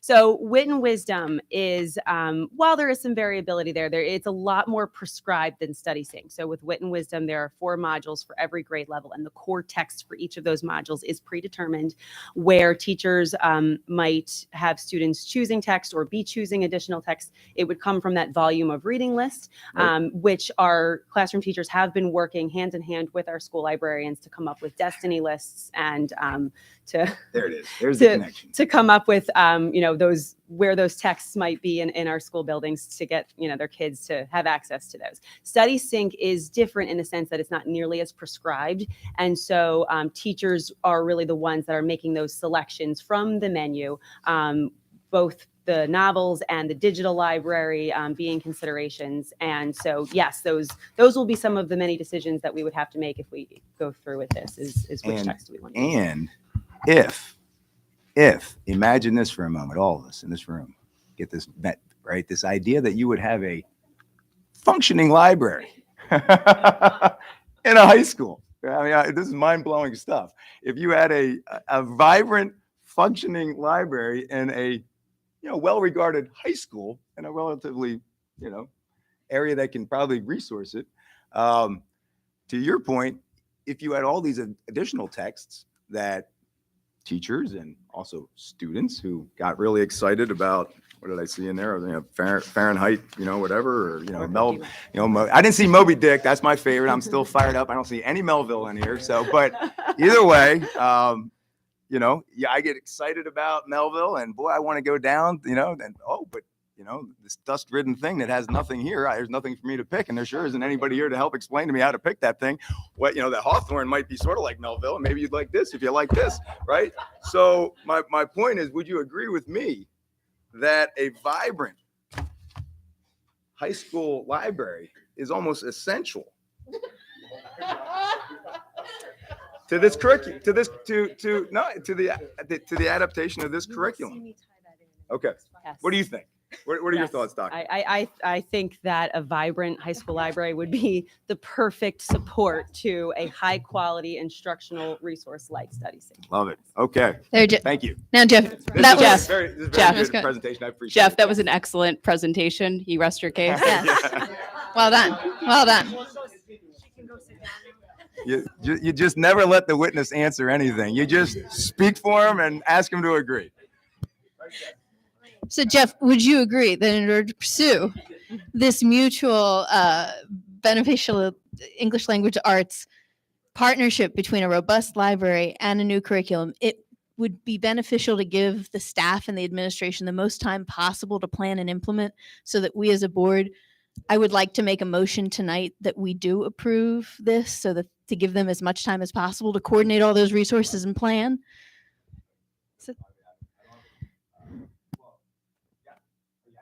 Well, no, I think I got a second, so it doesn't matter. And I don't want to, I don't think it's anybody's fault, but I mean, these are heavy lifts. I mean, to your point, Yes. Wit and wisdom just doesn't happen overnight. And I know, God bless them. Everybody was working hard and they're trying to, again, get familiar with all this. So no, a lot of lead time is always appreciated. I agree with that. Having said that, you don't want to sacrifice a full vetting just for lead time. I mean, this is something that's, I guess, imagined for the fall of next year or when right. So, I mean, I think that lead time is there possibly, but I agree with you. I mean, the more the better. I don't know, need to get done tonight. Since it's just sort of being presented, I think it's fair. Well, I think it's fair to allow members of the public that are listening to this to then be able to comment. I don't disagree with you, but our next meeting is a workshop that we don't vote, and then the one after that is the reorg. So it could feasibly go into January until we would actually be approving this for them to get moving. We already have a motion, right? Yeah, I think we had a motion and a second. Okay, we have a motion, we have a second. Do we have any other comments and questions? I have a comment, and I will vote to approve this tonight. But I am concerned about the electives. They're not electives I would want to take. And that's just I guess a personal thing. They seem popular. They'd be popular among students and probably interesting to that age group, but I'm not sure it's really good preparation for the future. So an elective for how to do deeper research in a library might be beneficial, as well as some of the fun things like film development. Well, the whole idea of an elective is classes that kids want to take. That's why they're electives. They're chosen things. And it sounds to me like, from what they said, that the things that were chosen were things that the students said that they were interested in learning more about. And I think that we would want to foster what the kids are interested in learning more about. I understand what you're saying, and I don't disagree that There's there a balance there, I think. So it's just a comment. It's a comment. That's all. I think I'd like to, any other I'd like comments? to take if we could vote on it and take the electives out and decide on them later. We're not voting on the electives. The electives will be decided when we vote on the course of study later on. So this is just, This is really, I put the electives in so that you would understand the full scope of what we are hoping to do, grades 7 to 12. But really, what my recommendation is for this evening really is Study Sync. Yeah. So tonight's motion strictly relates. Yeah.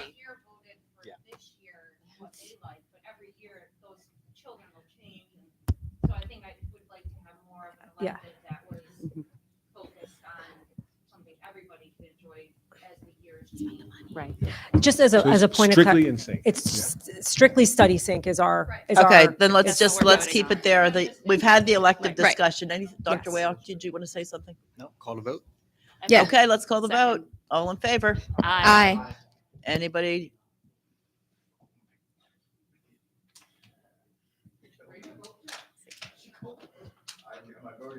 Yes. We voted, Jeff. I was being wowed by Dr. Mann's quoting to me of various parts of Moby Dick. Yeah. Okay. I'm voting on this. Yes. We're taking a one. No, We all you voted Jeff. You just Anybody- didn't, so does we thought. anybody object? Yeah. There you go. Okay. Unanimous. All in favor? Aye. Anyone opposed? Okay. The curriculum is approved. Congratulations and thank you for your hard work. Thank you And all so thank much. the Thank you. staff Thank you. Thank as you. well. Thank you. Yes, thank you. Okay. And I also want that, before Ms. Hirsch, before you leave, and Mrs. Toto, I do want to thank you. This was a fantastic example of cooperative effort among administration and staff. We thank the board for your support. So we are very excited and we're very grateful for the efforts that went into this, working together to advance the ball for our kids. So thank you.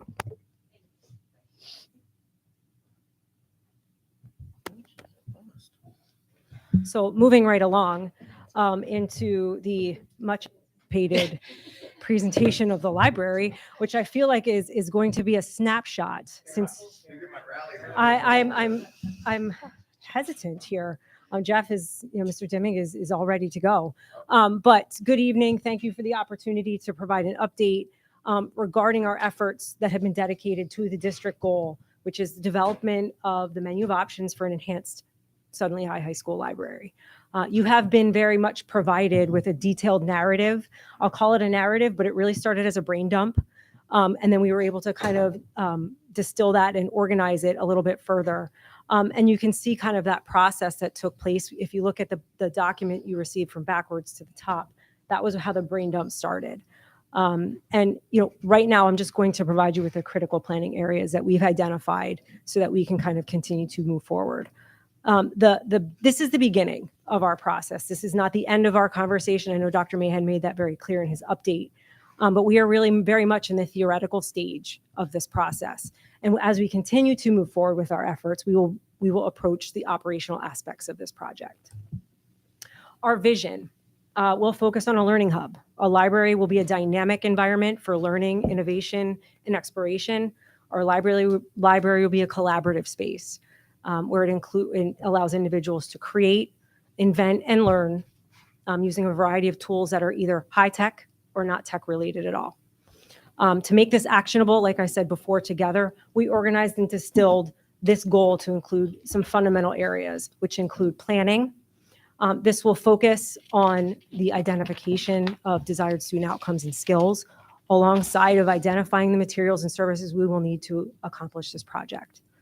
Implementation, we will look at the development and options to achieve what is identified through our planning stages while considering how these results will apply to other district libraries in our schools. Measurement will also be a critical step. We have to develop measurable outcomes for our librarians and the staff within our libraries to see how other methods such as technology can be utilized. This can look like a couple of different things. We will engage in what looks like a comprehensive needs assessment. You just watched that whole process happen for ELA. You watched it happen last year for Wit and Wisdom. We're going to use that assessment to identify our strengths and areas that we need to focus on within our library. That will help create a targeted enhancement into our library structure. We will gather input from our stakeholders to ensure that our library meets the needs of our students and all users. We will develop a clear budget and a plan for library improvements, whether that's looking at potential grants or district funds. We will also create a detailed timeline for library enhancements, creating short and long-term goals. We're always continuously thinking about how this space will utilize and how it will greatly impact our building. For all ages, we have to plan for this to be accessible to everyone. This allows potential enhancements to have the best visual impact and greatest excitement with the sight line to all activities without disturbing seating or collection areas. We're carefully considering all of our options, and we can develop a roadmap to enhance our library to meet the evolving needs of our students, foster a new kind of culture of learning, and create a vibrant hub for our school community. This process reflects an exercise in modern library thinking. And together we can create an equipment-based learning environment for our youth to develop digital literacy skills. This space can also fully integrate technology and build a library into a transformative experience. It can be technology-centric, and the space will be a testament to the ever-evolving high school library. Our library will be viewed as a place where you can use a computer, you can check out a book, but it will also be an educational experience. With respect to implementation, we will always continue to ask ourselves throughout this process, how will this space be used? And we will consider professional development and providing ongoing professional development opportunities for our library staff to stay updated in the latest trends in the science use in library and educational technology. We will continually assess the impact of our library enhancements on student outcomes, and we will adjust accordingly. We will ensure there's established feedback mechanisms because the suggestions we receive from our stakeholders will help us monitor improvement. There are many, many thoughts that can be applied to the renovation or an innovative high school library, and all types of activities can take place here.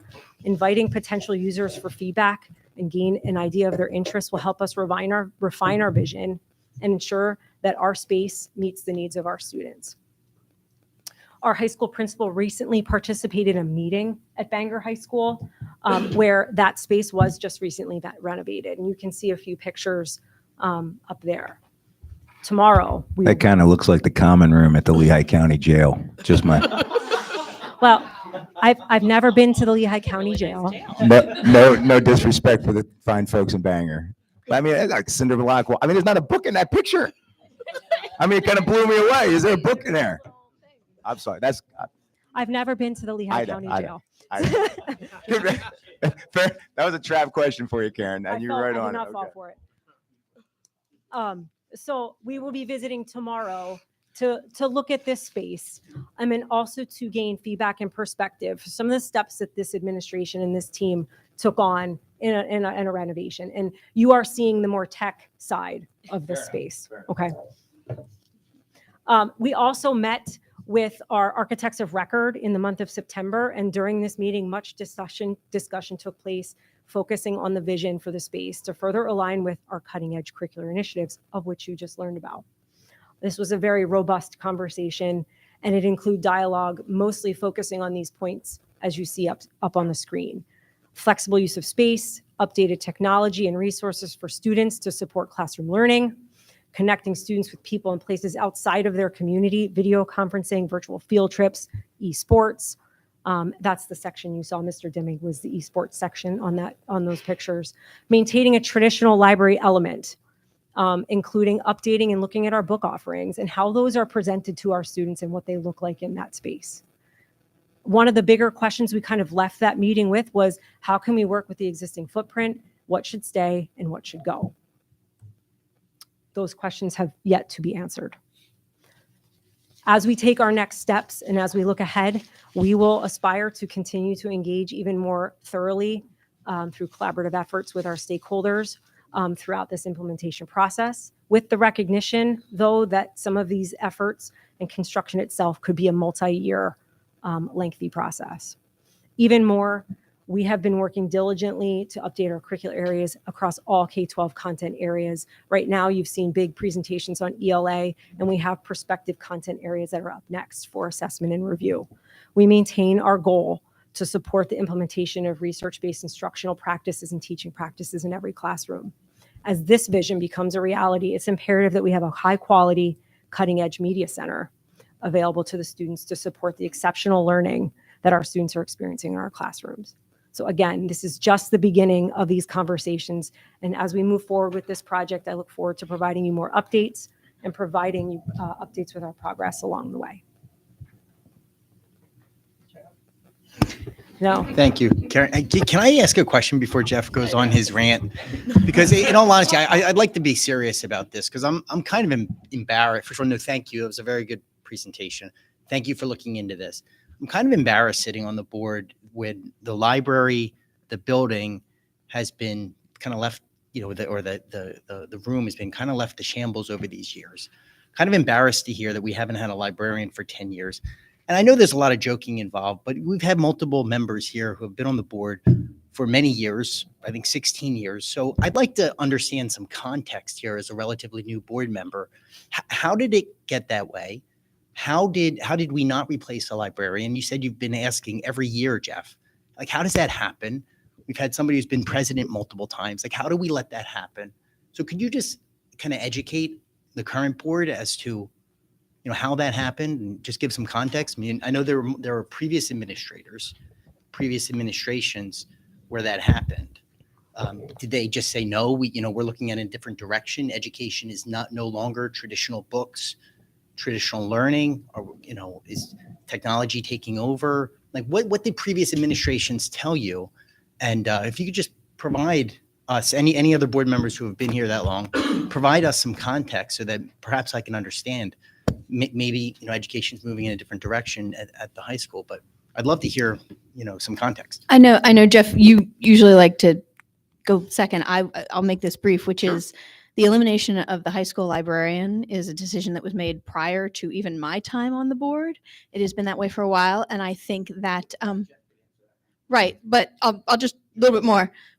Decision made prior, and I think that in an effort to build a budget every year from a zero-sum bottom up, the library space was covered and facilitated by, for instance, our technological instructional coaches. Because when I first came here as a board member, I was told to meet in the media center, and I had to say, where and what is the media center? And I was informed it's the library, because I haven't been in high school for a number of decades, so I did not know that that's now what they are called. So yeah, right. So the elementary library experience is very familiar and similar to that which people of my age, and I would dare say older, have experienced still. But the high school library has kind of transformed in many districts across the valley and to become media centers. And so that was before my time. However, my understanding of how those needs were being met were through staffing it with instructional coaches and people who were familiar, who had teaching certification and were familiar with the connections that could be made with media resource management in partnership with things like people staffing the writing center and with ELA teachers who were using it as a facility. And so it was my understanding that's how that was managed. In a perfect world, yes, absolutely, we would have a high school librarian. Yeah, it was just one of those things that was cut out of the budget. And once something's cut out of the budget, it's really hard to find a way to put it back in, as I think Mr. Dimmick will attest to his continual advocating for it. But I'll let you take it from there. That's my understanding. I don't know the original reason why it was cut or why it was never replaced many years before my time. Yeah, I don't know if Bill, I agree. I mean, I think it was probably, I can't give you an exact date, but it probably does go more than 12 years ago. I can tell you, I recall the conversations around it when that librarian retired,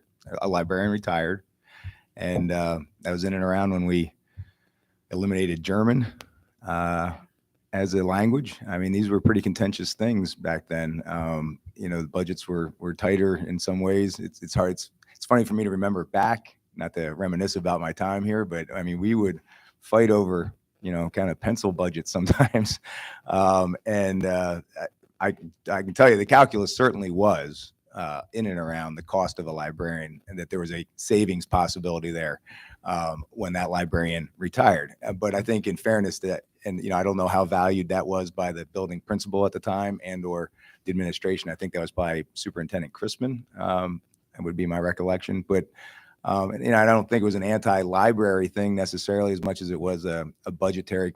And I would guess if you could poll the board members that were involved in that decision and or the administration, I would think it was probably meant to be gapped for a period of time and brought back. Not that 12 years later we'd be sitting here, and because that is why and you're right, it's not a joking matter that our library condition there. I mean, you really, whether it's a media center, a library, whatever you want, and I agree with you, maybe it should be a media center. There's just different ways this board, it's not going to be me.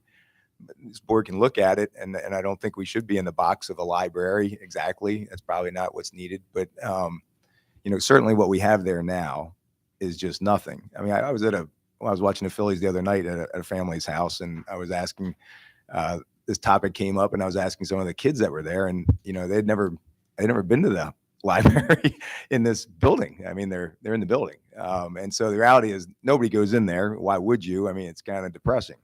And so, and none of this is a cut on our administration. They inherited this whole thing. So I mean, I want to be clear. These were decisions that were made a long time ago. But I do think there's couple things I would take away from it. One is, I think it does need some renovating. Obviously, there's going to be some costs involved in one, getting some of the, you probably don't have to buy, you're going to have to buy some. I mean, a lot of stuff just hasn't been updated. So I mean, that's the problem when you haven't been updating a library. Is this? I'm not suggesting you spend a whole ton of money doing that, but there would probably be some needs just for that. But I think the problem is, if you don't have, and I agree, it doesn't have to be a classic librarian, I would suspect, but if you don't have someone in charge of that area, I mean, what we've learned here at Southern Lehigh is that's what you end up with. And I know we can say, well, we're going to teach research skills, throughout, and we should, and I'm sure we do. But if you sort of don't have, if you don't got Lou in charge of the finances, then there's nobody actually overseeing the finances. You can say, well, that's something we disperse throughout the administration. We should be budget friendly. Everybody should think about that. Yeah, but Lou's the guy that's still got to keep that all there. And if you don't have someone in charge of, and if you don't take seriously, and value that, and if a board doesn't, if a community doesn't value it, then so be it. I mean, that's the reflection of the community and the board. But if we value what a media center, a robust media center and library can be, I don't think you can have it there without it being helmed by someone who, knows about that and can run it, because I do think you'll end up with this. You'll just make something that looks like a Barnes and Noble that in a couple of years will, kind of devolve into what we currently have. And so I won't be around for these decisions. This sounds like a great start. It'll be a longer process. But I agree with what Dr. Serene said earlier. At Southern Lehigh, and I've voted against that turf for a long time. I voted against a lot of spending during my time here. But I do think there gets a time, and I think that stadium had arrived at it, which is why I finally voted for it. But to Dr. Serene's point, whether it be, and I'm not saying we got to tear down and build a brand new arts building, but if you get to a level where what you're working with, like it sounds like we've gotten to with that as well, is such that it's just below the standard of what our children deserve. They don't have to have a Taj Mahal, but they also got to have a functioning area where you can put on a play where somebody's going to work their tail off and then they go up there and their mic cuts out on them. I mean, that's unacceptable. And I think likewise with our library, I'm not asking for, I just think it's unacceptable. What we have here is unacceptable, I believe, to this community and this district. I don't think you can have a library, and I wouldn't even call that at this point. That is a space that the stacks have been taken out of for meetings of other purposes, and a little circle ring with 10 books, and that is nothing, and it's a waste of space as it stands. So either get rid of it all, turn it into usable space for something else, or decide this school and this district deserves a library and media center that is appropriate for what we're trying to achieve here through the curriculum and everything else. I mean, that's my 2 cents on it. I won't be around to vote for it. I implore the people that here will be, and I implore the people that might be listening, the 5 of them, that we keep this going, because, otherwise, Dr. Serene's point, the arts, I mean, look, at the end of the day, the community has to demand these things. Otherwise, it doesn't happen. We got that done with the stadium. We've gotten that done with other resources. And I feel strongly, I have a great love of books. I have a great love of libraries. I think we all, if anybody goes into, it's a shame we have to go to a Barnes and Noble, but Mrs. Parsons is here. I know how robust that children's curriculum is over there. I mean, it's a shame that I'm glad we spend that, we send them money and people utilize that. And we know that evidently Lower Saucon wants to utilize it and everybody else wants to too. And that's because libraries are a great thing. And it's, to say that we have nothing here, I think is unacceptable. And I'm not asking for the world, but I think we need somebody in charge of it that's going to see this thing, because it's going to be, even if approved, it would be someone that would need to build this up over the next decade. It's not something that happens overnight, but I think it's something that our students and children will benefit from. That's my 2 cents. Thank you. Could I ask Dr. Trinkle a question then? So you say in here professional development for library staff. So what do you envision who do you envision staffing this space? Well, I think that will come out through further discussion. It could be a media specialist, which is kind of like a library certification. It could be current staff that we have. I think that, I'm not prepared to fully commit one way or another because we're not quite there in answering that question. We are really at the infancy stages of what this potential project will look like. And I envision our English teachers going to that space. I envision our science teachers going to that space, that it's kind of like a, you know, a very much operational, used, shared space for cross-curricular opportunities. And let me offer just a couple thoughts in that regard. First, it is so great to hear people talking about aspirational ideas for our students in our place, right? And we'll move and make this a better place and a usable place. But I'm going to throw out some like cold water cautions here in that I don't really, but it is very easy to latch on to probably 25 different areas where it'd be really good to have a person. Right now, particularly in a library, like you just going to make the case, right? But when you look at people are so very valuable, right? And resources are limited. And so we say, you know, because we can't say yes to every staff desire, right? We have to say no to some. And so, for example, in my mind, we may need to think about adding a social worker in this district. All right, because we currently have one on a grant. The grant's going to expire. That's something we're going to be talking about when it gets to the budget, right? Elementary class size is an issue, right? Where, you know, we're okay. We've put in 2 new teachers, but that's an area where we have to keep an eye open, right?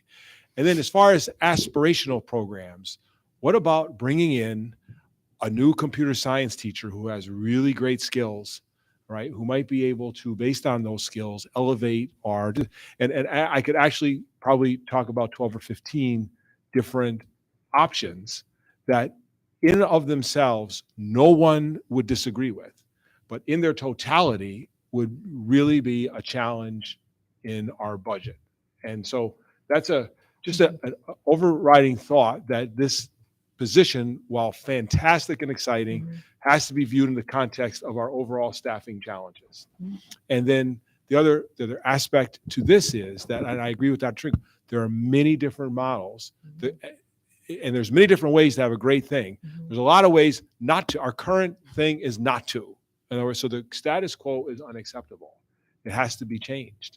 And part of making a place better is to make it tolerable, because now you go in there and like we are now to the point where the mold doesn't smell because we have air actually coming in there through the HVAC. It's not Right, exactly. It was like so that monstrous. Exactly. Right. And so our new HVAC system will actually make the air breathable in there, which is not exactly the case right now. Are you saying the big blue robot dehumidifier that looks like Rosie from the Jetsons No, we is have out of there now? No, we have, yes. Is that what you're telling me? That I'm We used to saying, meet in there for exact. I'm saying that we're, and You're saying that's wisely or still in not, there. And you wise or not, but through the board's work and your support and some good grant writing and some great facilities management, we're going to have a project where the air in there is breathable.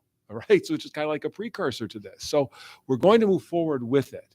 But I'll also just I'm going to be done in a second. Just it's hard to talk about people because there are so many diverse needs in this district. But that conversation we will have in line with the library and also in line with other needs that we'll be identifying in a budgetary process. So no librarian, is that what I just? No, you didn't. No, you didn't. Because we listen to what people say, but we need to have that conversation not in isolation but in combination with these other challenges. So I think that, I mean, that's a point well taken, right? Context is important. So, and we've certainly talked about here as a board, you know, having a list of priorities, I think moving forward would help things not fall, you know, a lot of times things just fall by the wayside. So I think having a cohesive list of like 5 priorities moving forward, and then having options when it comes to, I know that's a strategic plan that we've talked about, but I think having some options as you go through the process, which I'm sure is what you're going to do, Dr. Trinkle, is, you know, present a few options to the board with different costs associated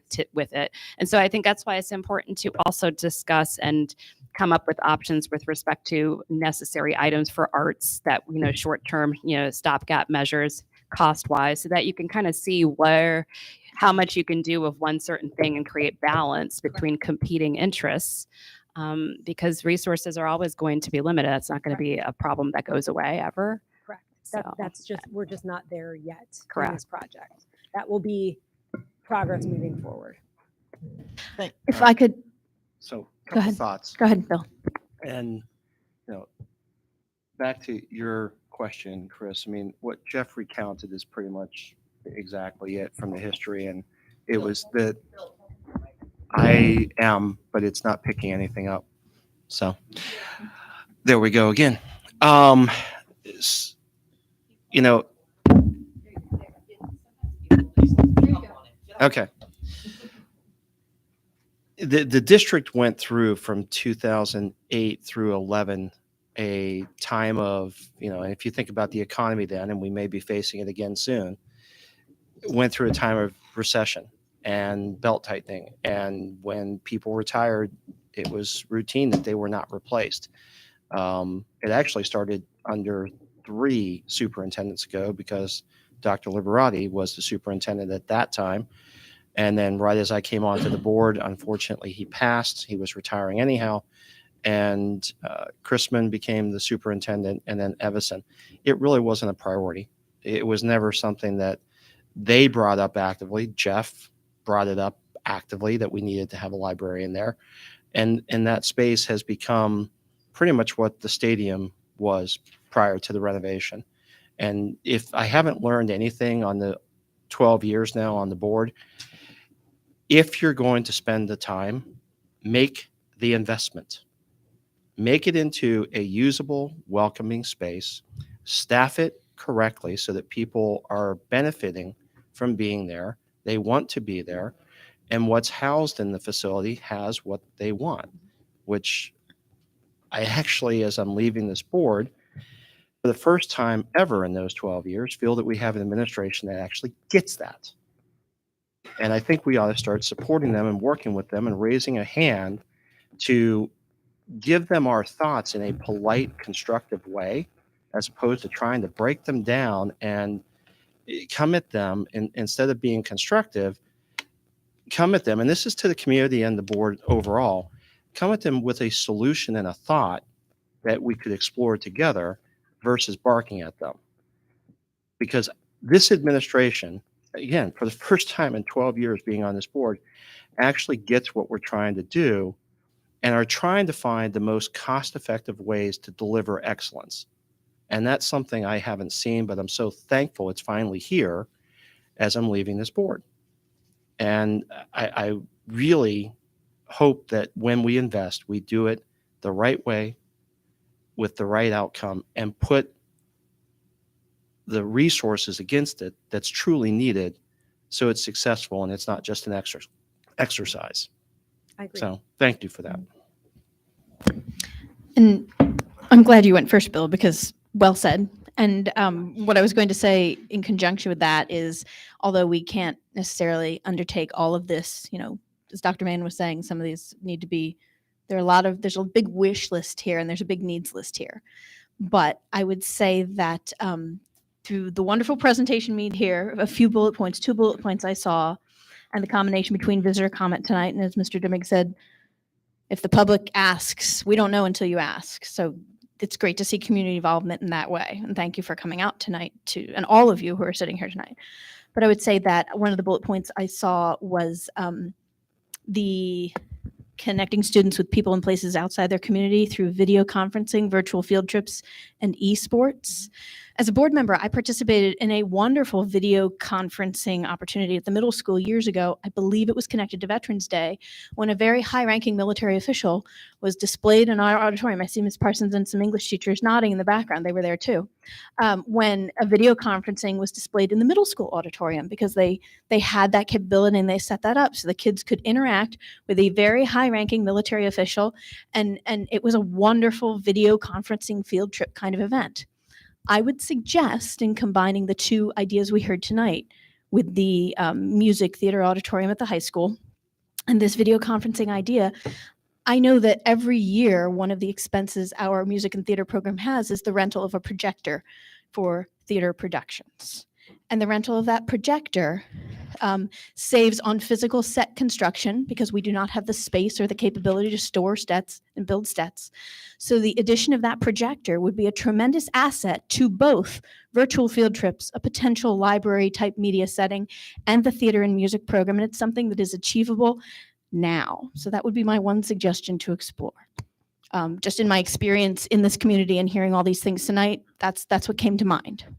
The second is I'm on the IU board, and I think we're going late tonight, so I'll skip my board update. but one of the things I've talked about here before is the IU recently opened an esports resource center, and that has the ability to partner, and Dr. Trinkle's nodding, I know you're aware of this, but that has the ability to partner with our district and provide the equipment and the programming and the opportunity for kids to participate in esports before we even introduce it or invest in it in our own library. So I would encourage the pursuit of that. Yes, those were examples. We are in partnership in pursuing that actively. Wonderful. Great. But that, those are just ideas. Yes, exactly. But those are great ideas and things that we can move forward on and kind of, bring this idea together and grow support for these kinds of things and see if they fit in our community, if it's something the community wants to sponsor as well. Those were just what came to mind. Thank you. That's what I'd like to see us pursue in the near future. Dr. Trinkle, just to drive this home, you've taken the first step, so now we have to take the next step. So let's just look at that aspect of it. So what's the next step for you and your team on this? Right. The last slide really, I think, really highlighted our next steps is we need to talk to our stakeholders, get a bigger, cast the net about what the needs are. These were certainly internal discussions. We met with some architects. We're going to go and talk to some other school districts who went through this process, and not by and large to create the same space, but to learn what they did to get there or what their needs were to get there, and to not mirror a process, but pick and choose what would apply to us. So those are our next steps in this process. And then long-term will then to be like, okay, once we phase this out and we come up with a multitude of options for the board to consider, which will include a staffing perspective, needs, and equipment, so to speak, like Mrs. Gaiman just mentioned. All of those things will be presented through that process. But we first need to engage more stakeholders and gain more feedback to understand what our next steps are. Thank you very much for that presentation. And if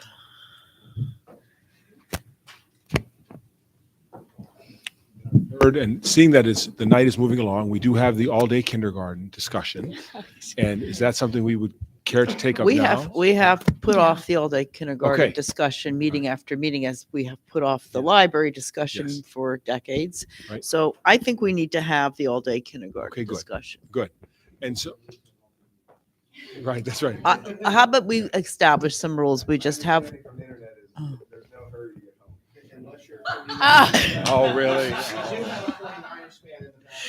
How about So tomorrow, a watch party at Jeff's house is what I'm I hearing. am going to propose we don't play volleyball tonight, and everybody has an opportunity to say what they think about it, and then we move on and we give the staff some opportunity to do some planning around this and get back to us. So how about if we start there? Dr. Mann, you start, and then everybody has one opportunity to provide some feedback and comments. Administration will get back to us at a subsequent meeting with their plans Sure.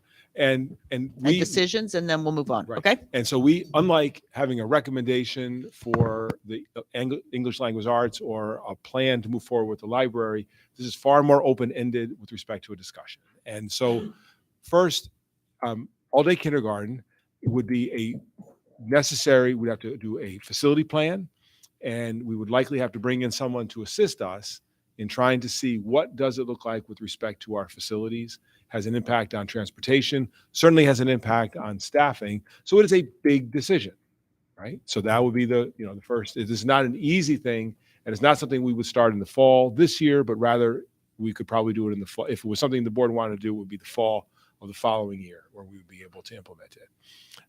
And now, as far as the benefit is concerned, right, there is a lot of research that says early childhood education is of value.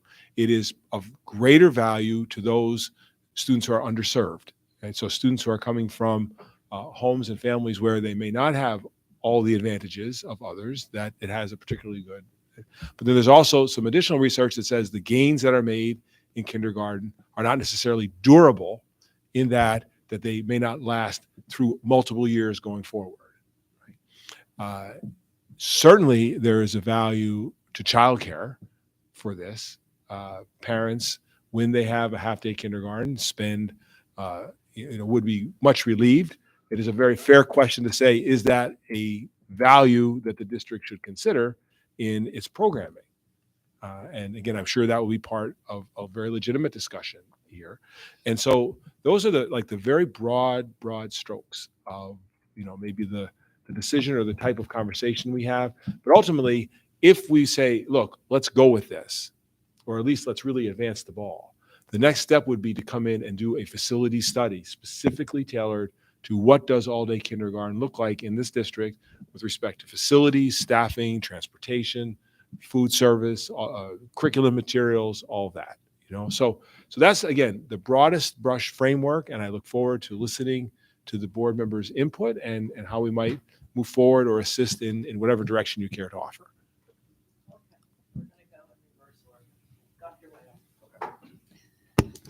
So I guess I would have really questions for administration, would like this as part of a presentation. So I know currently it's obviously not required by the state. So I want to know kind of why is that? How many districts near us, how many districts in the area don't or have half-day kindergarten like we do? What percentage? Obviously, the facilities, I think that's something that we could probably handle with space at the IS. So exploring, how we would make changes there. Obviously, costs. But really, I want to know what educational benefits to students. And then I would also explore, which I believe was explored just prior to COVID, those students who kind of tested into all-day kindergarten, because I know that we've had a gentleman from who's in education himself has spoken to us about, he would certainly like to see this for a special needs child. I don't believe that previous program actually was geared towards special needs children, to be honest with you. So I think that's a bit of a misnomer out there in the public. But I'd like to see that data from our educational experts. I'm not an educational expert. I would certainly like to see that. But I think it's something that I appreciate us talking about it, because I've certainly had a number of community members ask me about it. I don't think it's I personally don't have a clear cut, yes, we absolutely should, or no, we shouldn't. So I personally need a lot more information to determine if it's best for our district. Thanks. So similar, questions I think that need to be researched and probably brought forward to the board, which probably will be after I leave. But, I agree. I would like to know more information with respect to what other neighboring districts are doing and why, and what they've learned, what they would have done differently. I think that's important. Could an all-day kindergarten program be geared at first as a pilot program towards a certain population based on benefits that have been identified? And I think it would be important, as we've seen, it's been really valuable to ask our own teachers their opinions and their thoughts and processes. We obviously trust them to teach our kids. So my thought would be, why not ask your current kindergarten teachers to see what their thoughts are and what benefits would or would not exist and what percentage of their population that they see as their students, because they're the ones seeing them. I think it'd be things that would be helpful to know, because I don't know, whether it's something we need, because there is a lot of cost associated with it. So I think it'd be interesting to know what the information is behind it to help justify the cost. I have many questions. As they've already described, I think it's important to have metrics, statistics, reports, and outcomes. We had a pilot program here at one point. I did ask before about the conclusions to that. The school district has done this in the past, so my question is, to add on to what they've already elaborated on, where was that and what was the conclusion to it since we spent the time to do it? I think there's some value in that. It's our demographic, it's our school district, so there must be some valuable information out of that we can add to the other statistics and information that they just said.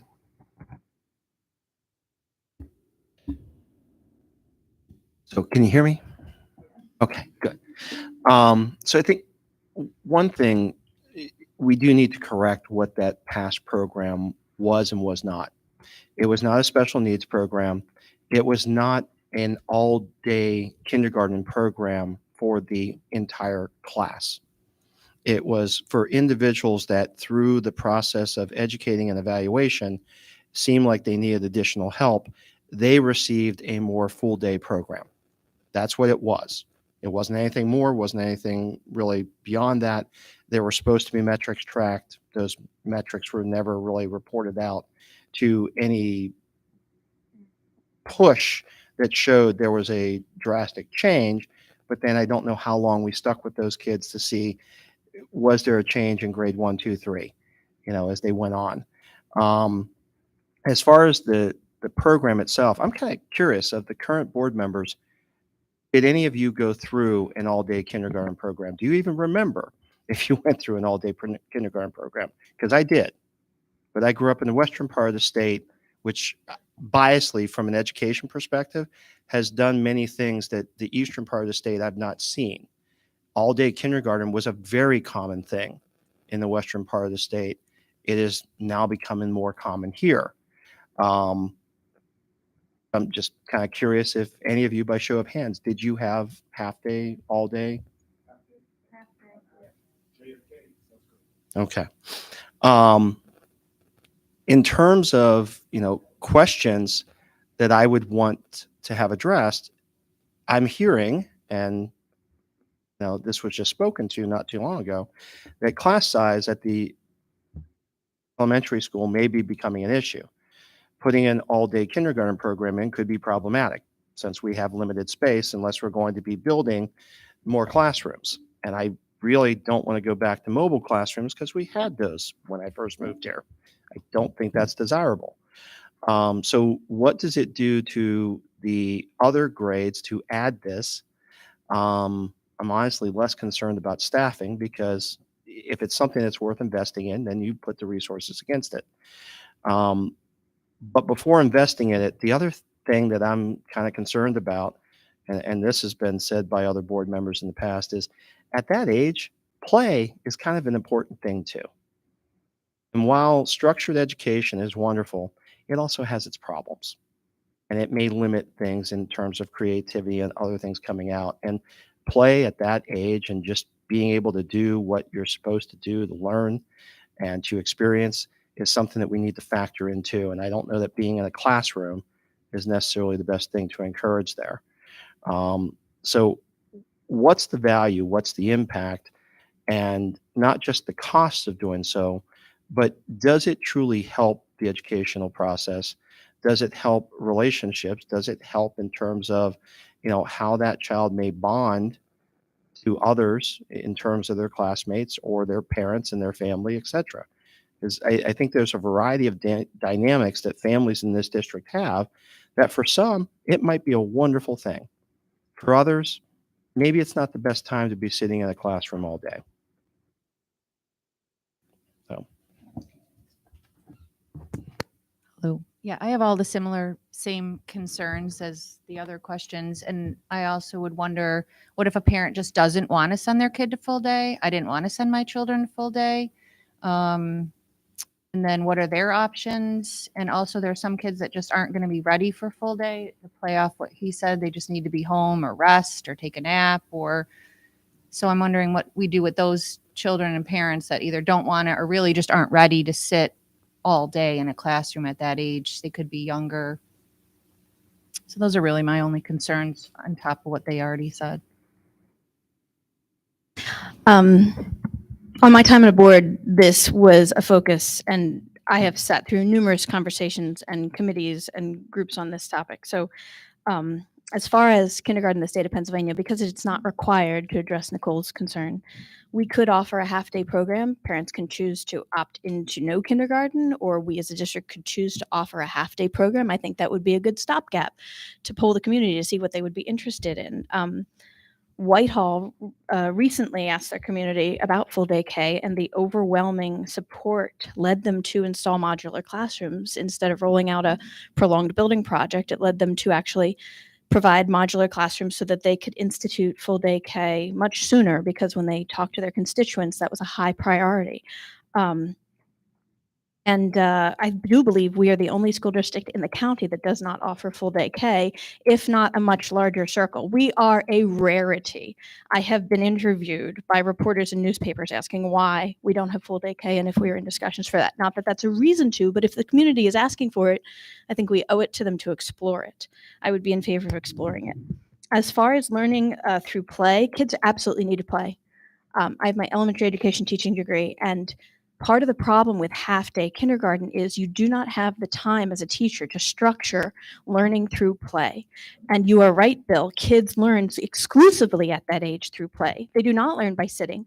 But when you have curriculum and standards and you have to get lunch in and you have to get, not lunch, you have to get all these different specials in, it is very difficult to structure a playful classroom, which is truly how kids learn.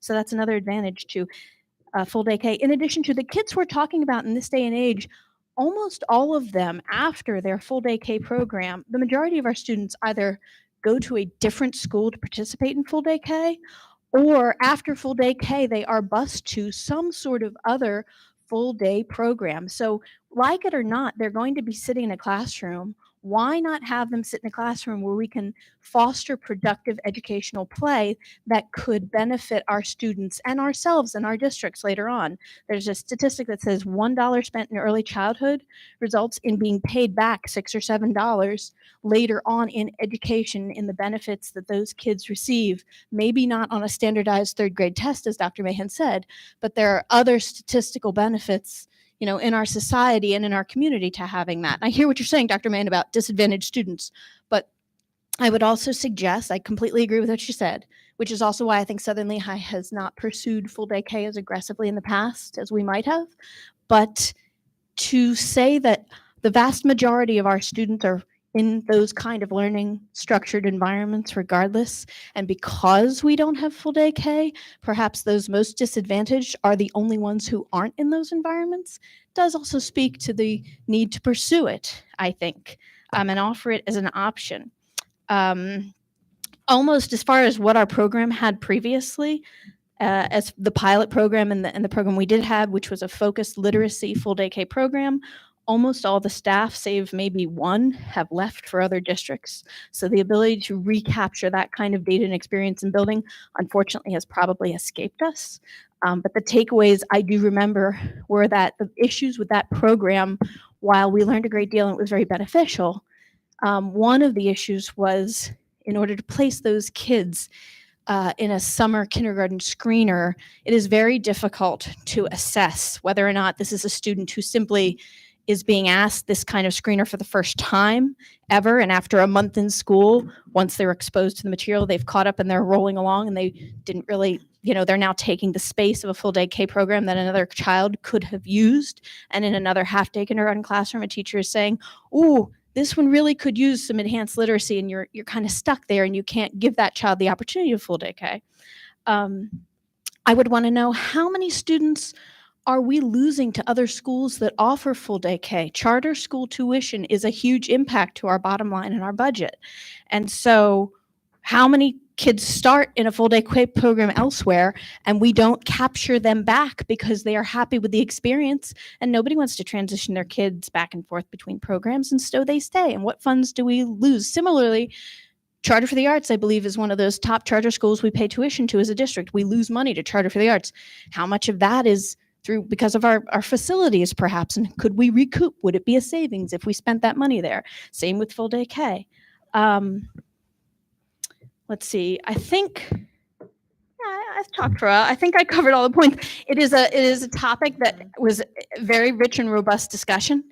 It was, the only other point I want to make was, yes, it was not specific. The program we had previously was not specific to a special ed or an IEP 504 kind of a situation. However, what I will say is those students who were identified as benefiting from a more intense literary, language arts, social language arts learning experience through that screening process were very frequently those same individuals who did not score well because of special ed and IEP needs. And so while the program did not specifically, to my knowledge, pull for that, although any child's IEP could have been written to take advantage of it since it was offered, I would think that, that Venn diagram, those circles strongly overlap. And so those individuals who have the perception that kids with higher needs got a full day experience are not so far off base. But I would like to pursue it. I would like to pursue and explore how this district look into full day K, since we're one of the only ones who doesn't have it. I think that we've already agreed that they're going to look into it, and we're giving the administration some of our thoughts and questions to guide that. I'd like to know what drives the stakeholders or parents from wanting full day kindergarten. Is it childcare, or is it really high quality early education?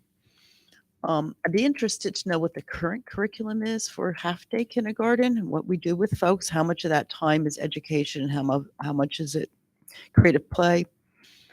And I'd not beyond Pennsylvania and the state, I'd be interested in knowing what are the best evidence-based practices in pre-K and in kindergarten, full day. And what are the outcomes for the districts that have made that transition? What did they learn? What was successful? What wasn't? Thank you.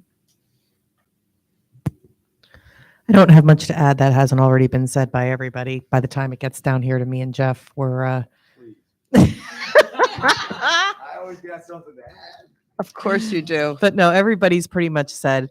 I know that one of our local private schools, they used to give the option, and they used to do that a full day / half day. So if you only wanted to send your kid in for half day, your child went in the morning, and up until lunchtime, they had all of their core subjects. And then at lunchtime, those students went home, and then the rest of the class stayed for the rest of the day. Now, the kids that stayed all day, the afternoon was like there was nap time, there was playtime, there was maybe another special thrown in there or something for them, but it wasn't anything core because of all the other kids that left it from the morning. So there, I actually don't disagree with MJ's question of, is part of the driving force that parents just need their kids to be out of the house until 3:30 in the afternoon?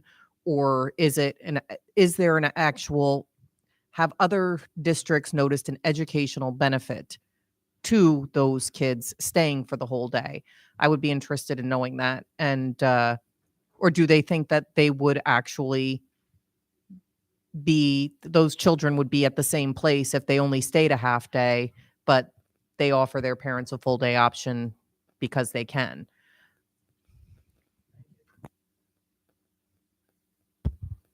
Yeah, I was a little surprised when this came up. I think I seem to be driven, and that's fine to have a subject driven by the community. That's what we're here for. But yeah, I won't get too much into it. But like Ms. Gaiman said, Emily said, this is a topic that, man, we went around and around about back in the day. And unsurprisingly, I probably came down on it differently than Emily, and that's okay. I think that's the point. I mean, to me, it's two things. I think one is a worldview for like public education in general. I think I'd be more of the idea of, is there an educational benefit? I think you can also look at this and say, is there sort of like a broader social benefit? And so it kind of comes down to, what is the nature of our school district here in Southern Lehigh? And to me, it's always been, I do think it's clear. I don't think you got to exactly. It is, in my opinion, absolutely clear that there is basically no educational benefit to having a child full-time in kindergarten. Now, there may be a social one, there may be other issues, in my opinion. And I think the reason is clear, which is Emily's point. Everybody else is doing it in this county. I mean, you can look at us and compare us to everybody else in this county and probably in the eastern part of the state or wherever, and realize that, well, our PSAs are there and our reading level at the third grade is there. And that's why I always had an interest. I am kind of ticked off that we didn't follow. We got this close before they got to third grade, and we would have had the answer to this. That's not a test, but this broken out one that we did do. And it would be nice. I know the one is local, and I think we do have one kindergarten teacher here, but we never did get the final data on that. And I would have, look, I'd eat crow if somebody would have said to me, look what we did with these, 16 kids in each elementary school every year. Look what we're able to achieve. And then I would say, okay, bad on me. I would suspect that that's not the case though, mainly because everybody sitting here who's had a 5-year-old knows that you can't teach a kid for a day who's 5 years old. I mean, so ultimately, yes, they do social play. And I'm not saying there isn't benefit to that, but the reality is it's not really educational benefit. And that's why our test scores aren't changed by it. And so then you got to say to yourself, well, I mean, because in my opinion, probably it's a daycare issue. But then you got to say to yourself, what you said earlier, Dr. Mann, we have limited resources. And so where do you want to spend that money? Because I would rather take the 4 elementary, the kindergarten teachers you'd have to hire, I guess 4, at least 3. I'd rather take them and reduce our class sizes. I think there's an educational benefit to doing that. And then the cost of the classrooms and the transportation. I mean, this is a whopper bill. So the question is, do you want to and then I do think there's a decent amount of the population that's like, I don't even want into this. I mean, for as many people that want daycare all the time, or would desire to have this, I'm not knocking those people. I was there once, expensive, difficult. So I get it, but I don't think it's our role, but that's a worldview issue. But there are some people, and a decent number of people be like, I'd like my kid home for the other half of the day. I mean, I would, while we can. And I get that too. I would always hope that would at least be, and it seems like a no-brainer to always make that an option, because that's going to be less of a cost to the district and allow people, parents to make that decision if they want their child home for a half a day. That would always be, I would hope this district would always at least honor that possibility. But to me, I don't think, and we did go, Emily and other people, Bill, the people that were here for that discussion and for those classes when we had them. I don't think they were a success. I never saw too many people scream up and down when they stopped. And I just, in my opinion, look, if we had all the money in the world, sure, offer it. But we don't. And I think that money is better spent elsewhere as long as we have limited resources, as I suspect we always will in this district. So those are my 2 thoughts, or a couple. Administration to get back to us with some answers to those questions so we can move forward with a decision at some point. Thanks, everybody, for your thoughts, comments, and questions. Let's have our report from Mr. Pepe. Business, finance, I'm going to ask him to also go through the support services. Oh. Robotics. Oh, robotics. I'm sorry. Robotics club funding. So moved. Is that what we're looking for? For the benefit of the public, could we just have a brief description? She can present the Absolutely. motion. Thank you. I can do, this was provided in the board update, so I will kind of use that as the framework here. It's an expanded opportunity for our students for robotics at the middle school level, kind of replicating what we have at the high school level. You can remember that the robotics team does come and provide a little of a small fraction of what they accomplish as a team. And the main task is to construct robots and compete against other schools. There's a wide range of interests at the middle school level. And our high school team is really successful. I'm thankful to all of our students and our staff who support that process. So this proposal is to have the same or a similar opportunity at our middle school level. We're fortunate that we have staffing and moderators ready to go. And again, strong student interest. Right now, there are funds raised to support this team in the first year. And, we'll have to take on some budgetary responsibility moving forward, likely in the future years. Nevertheless, I think we're asking for the board to consider this as a middle school opportunity for robotics. Let me ask, I just had a couple of questions, if it's okay. I think it's exciting. I think it makes sense. You want to foster interest before you get to the high school level, so you can have a more interest at that high school level, obviously. So I guess my question was, you mentioned that there's private funding essentially, right, for the first year. So that's because I didn't know what Team 834 Spartex Foundation was. And to the credit, that's our older kids. That's our older kids. Okay. And they are actually raising And so they're money. raising the funds. That's pretty They're awesome. raising, and part of this is they have marketing. Yeah, that's great. It is. They have like a marketing component, a public relations. It's not just all people who are building robots.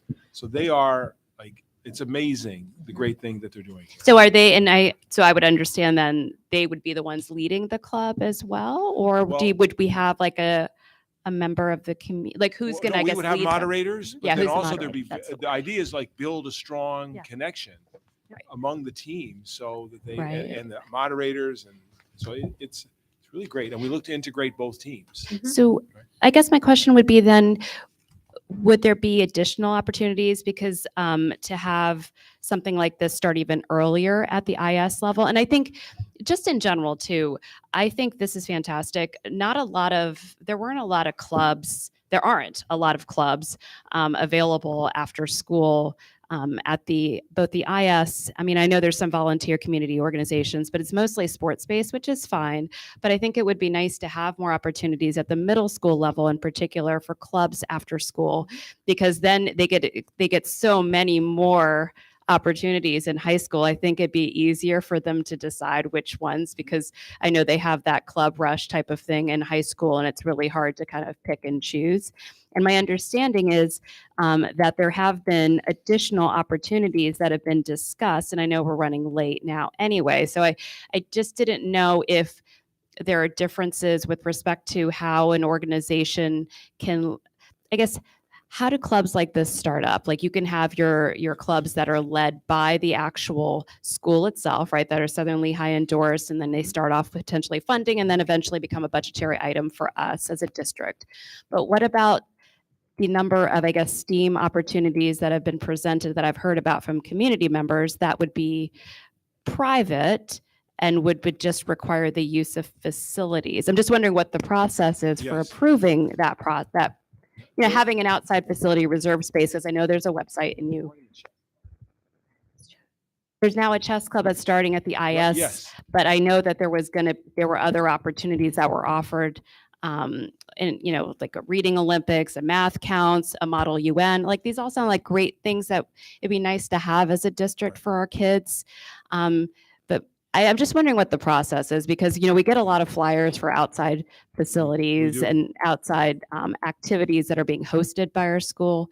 So I just want to make sure that it's kind of an equal, like, it should just be really understood, I think, by anybody who wants to do something like this, what the process is like, so we can offer as many educational opportunities as possible. Yes. And the answer is actually more complex than it would seem to be on the surface. I But figured it would first be and in the same foremost, and 50. I'll go quick, right? First, we do have a facility request process, and it's very well defined. And if you're using a place at night or an after school meeting, now it becomes a little more complex when the request comes in immediately after the school day. And we've tried to engage in conversations with people to say, like, if I'm starting this club and we have the identical club in the school, right, then obviously that's just a fair point of conversation. Also, we want to make sure that a club coming in, like, some clubs would be commercial in nature, where there would be a business opportunity for the individual, which would be maybe different than, like, say, parents who are coming in cooperation with the administration to say, hey, let's just run this club as a, say, an outgrowth of the PTA. So those conversations are individualized.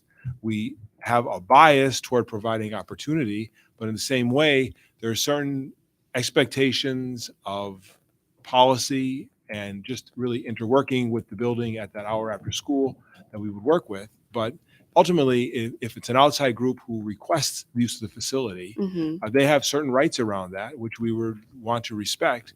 But again, it's a conversation, and some of those issues were complex. Right. And yeah, I mean, I understand that totally makes sense. I mean, but I do know that some of these were going to be driven entirely by, because we have a lot of resources in our community, both financial as well as that parents are willing to offer the school district, which is great because, as we've all talked about already, resources are scarce. And if you have opportunities like that, I don't feel like you should look the other way. But, we also have parents that are professors that teach certain subjects, right? Like, that are advanced in this realm of STEM. So I'm just curious, like, I guess, does somebody approve these outside community groups? Because I will say that it's been shared, and I think you're aware of this, that, there's an organization called, it's something, I guess there's a church called Life Church that's going to be holding a meeting at the high school, which totally fine. I have no problem with that. But I'm just curious as to whether or not there's a process in place that decides which group can or cannot do that? You know, like, is there a formal process for approval that allows, you know what I mean? Like, or is it just No. how they filled out the right? Is there No, paperwork? You know, no. what's It is a very, very formal process. because it has to be, otherwise Because you can't. it has to be, right? And once we get to, like, I think it's the policy 600s as we restart up thing, we have to look at this because in many respects we are vulnerable to some issues that took place in neighboring districts. Okay. But what I'll also say is that there is absolutely no connection, zero, between, say, a church group using our facility and the other groups. But the connection is the policy has to be followed. And a church group coming in the middle of the weekend with no students around, not dealing with our kids, not during our school day, and presenting insurance certificates and all that. I mean, we want to be cooperative. And again, I'm not going to imply that anyone wasn't cooperative, but there are certain things that have to be done. We have a predisposition to want to have these activities going on, but we also have an absolute desire to make sure that when a group is in using our facilities, that they have followed the certain reasonable guidelines that have been set up. So there is a process. There Yeah. is an application form. There are policies and procedures Yes. around this, and we can revisit those at a future date to Yes. make adjustments. But right Exactly now, right. it is formalized. It is very much formalized. Could I get back to the robotics club? Let's do that. So Dr. can we- Trinkle, I had a quick question on the foundation. Now, is that I'm just looking at the funding aspect. For transparency, my company has been a sponsor of 834 for years. We've worked with also Saucon Valley for launching their middle school robotics program. So I'm interested here, obviously, in our middle school. And I know you had some initial seed funding here for the first bout, but the foundation, is this something that also the high school students are using as a separate entity to raise the money? And that's connected now to the middle school? And then they'll separate that to a different foundation, or No, just no. quickly It's the explain same, that it's the for same me. foundation. Okay. They have raised this money. Right. And they have decided this is an appropriate expenditure for this private group, which we're so happy for. And we recognize that going forward, that just as we support to some degree, a limited degree, the program at the high school, we would in the future look to come to the board, and administration would strongly support the idea of expanding the opportunity in our budget to make sure this is sustainable. Okay. And then Dr. Trinkle, I would just ask that you let me know when those fundraising activities are happening and to whom I should speak with, because of the middle school aspect. I don't know who that'll be. So thank you. Thank you. Can I have a motion? So Second. moved. Second. Any other comments or questions? Yes, I just had a few. I just want to commend Spartex and the kids who have graduated and are still in the program, but have moved on and are coming back and giving back to the community. They were at Community Day, Coopersburg Community Day, with helping out and raising awareness. And just hats off to our community kids. We've graduated some great ones. I would just also like to inquire: is this robotics club, in addition to, or I know we used to have the Green Car Project at the middle school, Math Counts, we used to have like a Lego League. Is that still happening? Is this in addition to? Is this in substitution of? Because I know the robotics versus the Green Car Project were two, very valuable programs with very different skill sets. So is this a replacement of? Are we still doing the Green Car Project? It's not a replacement. Okay, it's not a replacement. We're still doing simultaneously the Green Car Project. I'll defer to Mrs. Webb, but it's not a replacement, but that opportunity, if you want to provide a quick update. The Green Card Project or Green Power Project. Thank you. The last couple of years haven't had staff members training and available and willing to do it as an after-school activity, and we haven't had students interested. So we are trying to revamp that and get that going also. So far, when we surveyed students and parents, some of the things that came back were reading counts, math counts, reading Olympics, esports has been huge. Chess is going with an outside partner, and then robotics. So those are the ones we're focusing on. Okay. Any other comments or questions? All in favor? Aye. Anyone opposed? Okay, it's approved. Thank you. Mr. Pepe. First, I'll start with the bills list. As what is presented before you, pretty much on target with the monthly bills, $1,027,000. A couple of quick highlights. Aviana Healthcare, $89,000. That's special ed services, multiple students. Harvard Lehigh, ID 21, $46,000. That's again a lot of special ed programs and services delivered there. DMCO, DEMCO is library supplies and water, not to be confused with our board member, Mr. Morris' business. No connection here. Express Business Center, $2,900. That's actually pretty exciting because that was the anchor partner signs that we had made for the stadium. And they've been more than covered with the generous donations of those partners. Indian Valley Appraisal Company, that's part of the leftover business with the tax appeals that we're going to be voting on tonight for appraisals for us to make sure that we have reasonable settlements. Integra One, $80,000, again, goes back to the superintendent's comment about investment. That's network access points and routers, $80,000. And that was also acquired through the E-rate funding to make sure that we're getting all the discounts possible. Lehigh Career and Technical, again, another partner payment, $91,890. Madison National Life Insurance is a new provider through the Health Benefits Consortium at CLIU 21. I actually participated on the negotiated that and to cost savings to all districts. Northern Bus, $171,000. And Petroleum Traders, again, so they forgot, that's part of the county co-ops for diesel and gas. It's been really helpful to us. Tyler Technologies is actually Versatrans, which is part of the transportation center. And that's pretty much it for the bills list. There's no questions. I can move on. Just one quick thing. There was a school district from out toward Pittsburgh in here with a payment. I didn't know what that was about. I thought maybe we must have had some kind of a, I'm looking for the name. I saw it earlier and I'm looking, there's something like, what the heck is that? Shoot. My apologies. I thought maybe you knew what it was offhand. You can get back to me later with that. I was just curious as what that was. And as far as moving on, we have the treasurer's report, investment reports both for August and September. So we are now caught up and current.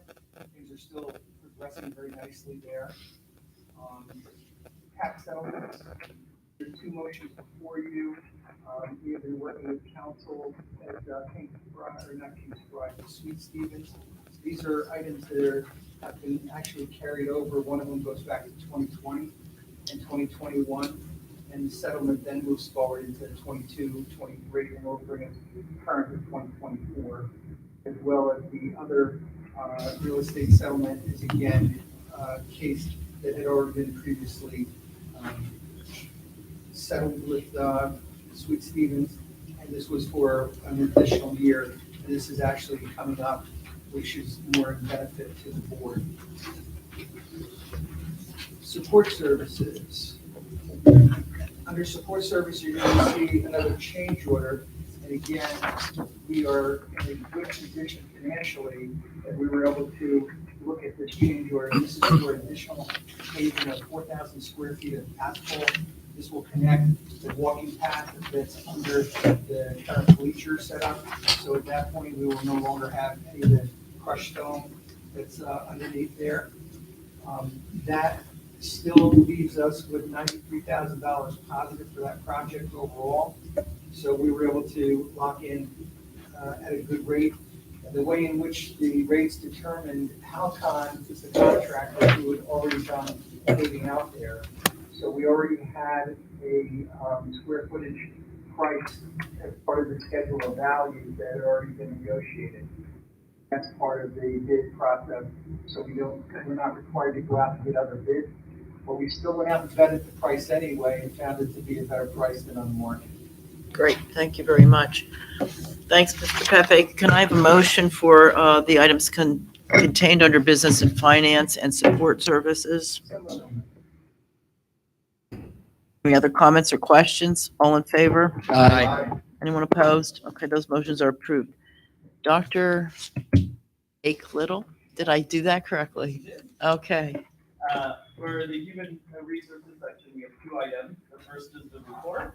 We have 4 new appointments, and I just wanted to make a note for both for current and future reference. When we say pending paperwork, you'll notice that it says TBD for some and a date for others. If we're required to have 4 different clearances. If we have 1 or 2, we'll say it's TBD because we are still waiting.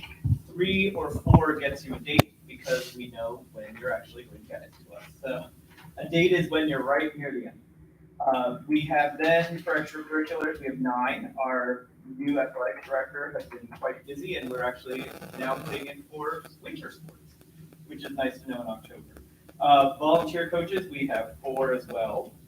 Substitutes, we have 4 individuals. And I did want to make a note, because it comes up a little later with one of our classified staff resignations, which is one of the things that we've been doing for our substitute shortage, which every district more or less has been going through, is we've had individuals that when they resign, whether it's or retire, whether it's an IA or a teacher, we actually ask them if they want to come back and substitute for us. And a lot of them didn't know that that was a possibility, and we're more than happy to have them.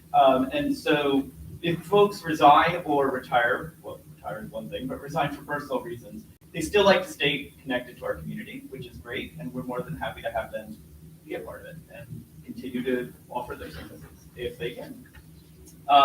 Then we have our graduate increment request. We have 1 individual who finished a program that now changes their education classification. We have a settlement agreement that we've shared with the board already for employee number 007963, as well as a termination of an employee number 001250. For retirements, we have 1 individual who is a custodian that's been with us for 16 years. So of course, we'd like to thank him for his service. David Gilbert, and he will be retiring on the very end of February. And then we have 2 resignations, and I mentioned that because one of the resignations is an IA who is actually going to be coming back to substitute for us. And she's at Hopewell Elementary, and she still enjoys being at Hopewell Elementary, but she is resigning for her own individual reasons. And so we've had these 2 actually individuals already leave us, but they've done it for improving those. So those are the items that we have for the human resources. And the clinical education affiliation agreement? So Moravian University has a master's in athletic training program, and much like teachers, they do a certain number of, whereas with teachers, they would do student teaching, with the master's in athletics, they would do clinical hours. And so they have asked to partner with our athletics department to do some of those clinical hours in pursuit. And of course, whenever we can make that possible, because we want our, just like we have for student teachers, we want them to be partnered with us and potentially have a longer relationship in the future. We also want to do that for athletics. And so this was an agreement that our board solicitor vetted already. We have it ready to go. And so of course, once the board approves it, we can, as soon as tomorrow, engage with Moravian to start looking at who they would like to have us for the next term. Thank you very much. Can I have a motion? Could I have I have a request. Can we take under section A, the human resources report, part B, the settlement agreement? Can we take that vote separately? Sure. Okay, so everything except for the Part B. Part B. So moved. All in favor? Any comments, questions? All in favor? Aye. Anyone opposed? Okay, and then we'll take Part B. Motion. Do we have a second? Second. Any comments or questions? All in favor? Aye. Anyone opposed? Abstain. I didn't, and the reason for that is I wasn't, unfortunately, I wasn't in executive session, so I don't know. Okay. In terms of that, so no other reason, but I don't. Thank you, Mr. Deming. I'm a no. Okay. Okay. Do you have that? Okay. Motion's approved. Committee reports, anything from facilities tonight?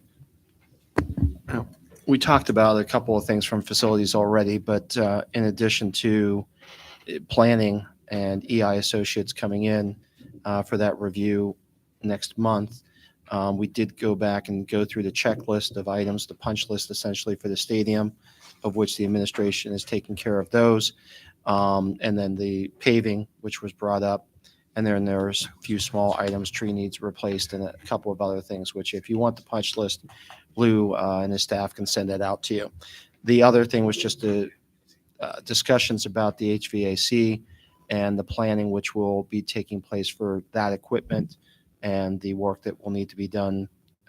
But I think April is when that may start, Lou, some of the prep work, and then substantial work will take place over the summer for the new units being installed. And that was, yeah. So we will, one of the things they're looking at is where we can store some of this equipment in the interim so it's safe, secure, and nothing happens to it. So, I know that a lot of our community had questioned what happened to our scoreboard earlier this week.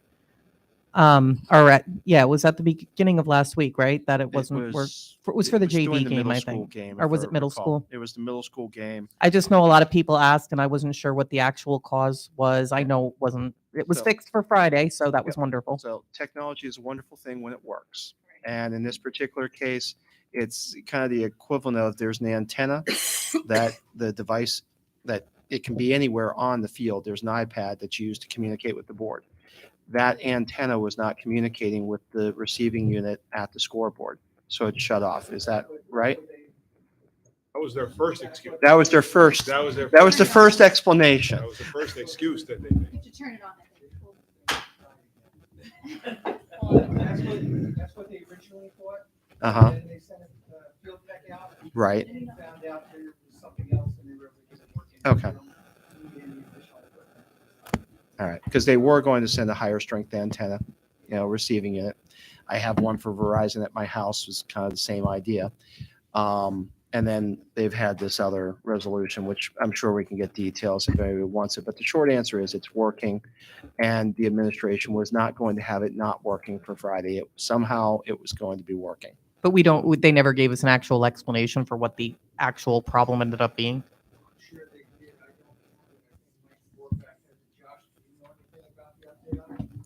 So right now, we got everything fixed for the scoreboard. We did have a major network issue. We did troubleshoot with electronics and we got it to work. We are testing it weekly to make sure it's not a temporary fix, but it's a permanent fix. Did you just kick it? Is that all that you did there? I did not kick any of the electronics with this issue. We did talk to them about their networking connection, so we did work through with them.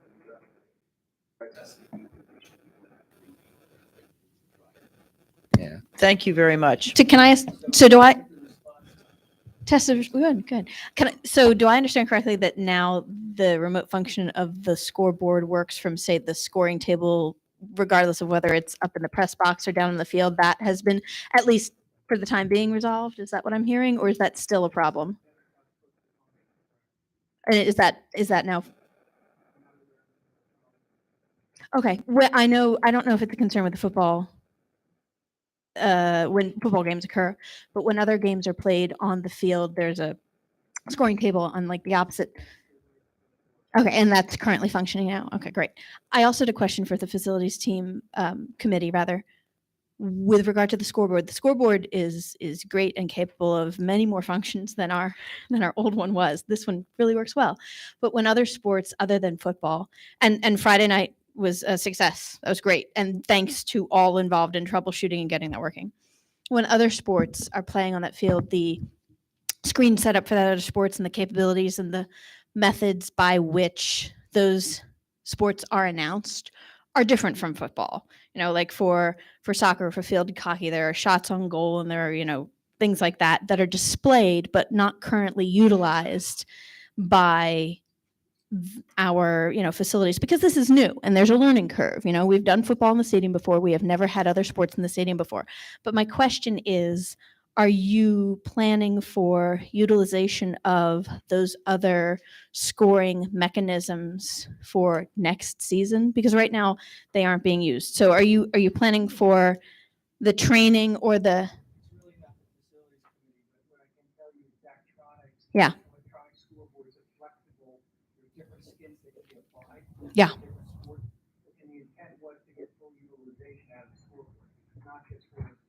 Right.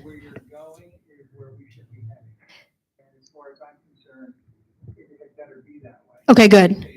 Okay, good. That So- was my question. Is there a plan to slowly roll this out? Because I knew this was all like kind of a, you got it in time for the seasons to start, and kudos. And this is a learning process.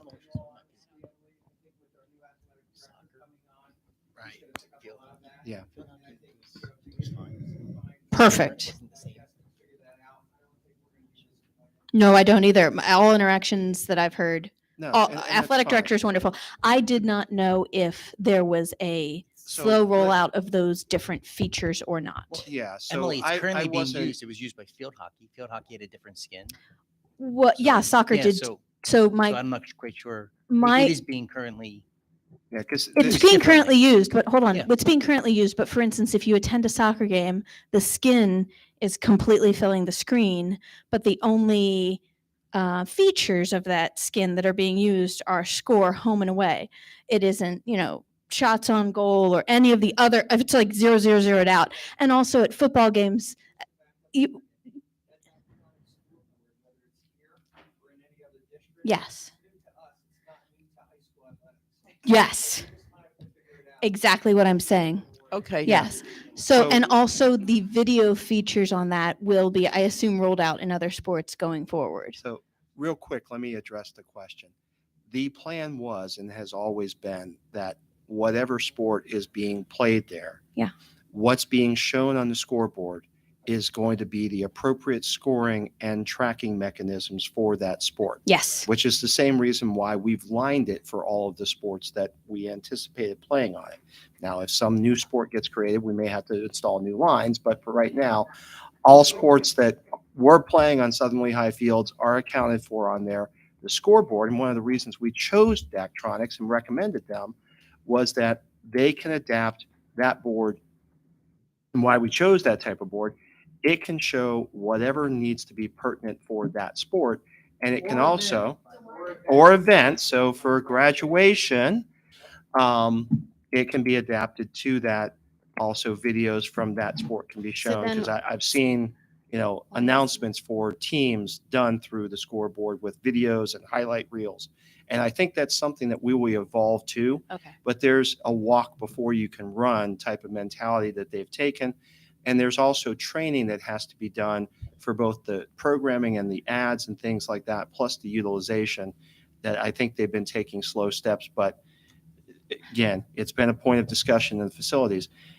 The team, Lou leading it and Michael leading it, are working continuously with Daktronic to get that up to speed, but also having now a permanent athletic director is part of that because they have to be involved in the training and also get their teams trained. So what I'm hearing is all Ms. Gaiman, features your of question has been answered. Okay. Do we have any other questions? We're not rushing through. She was just repeating herself. We're not going to be redundant here. Can we at least then, since Okay. we know that we have the skins, we apparently should have full capability given the investment, since clearly there is a lapse between what the expectation is for certain sports and what is able to, well, it's being noticed. I don't know. Could we maybe look, I don't either, but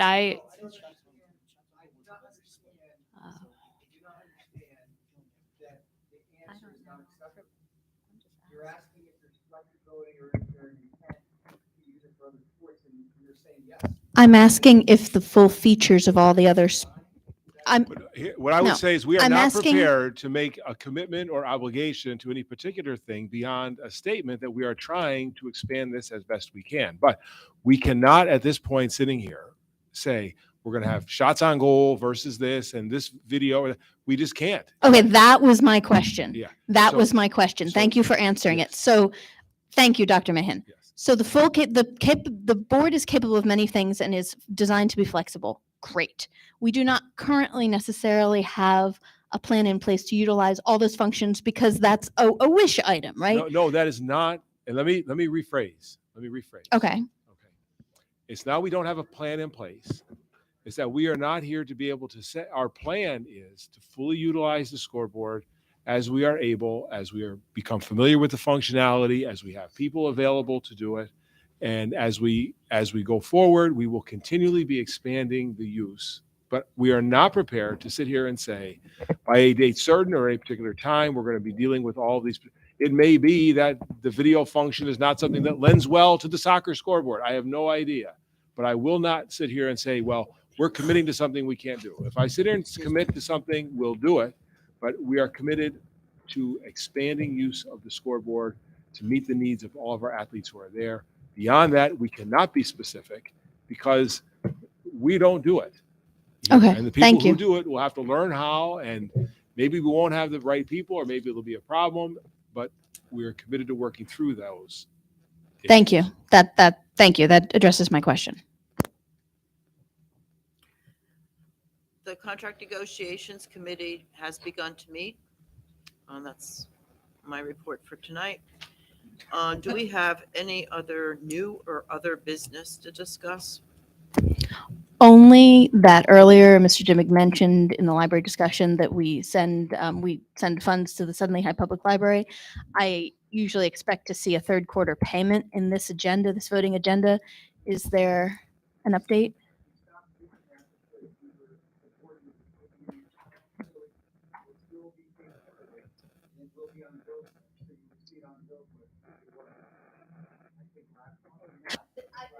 The third quarter. So yes, the second quarter, but the third quarter. Okay, thank you. Visitor comments?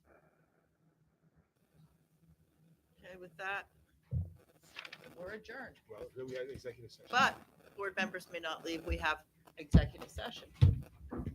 Thank you, everybody. I'm not doing it.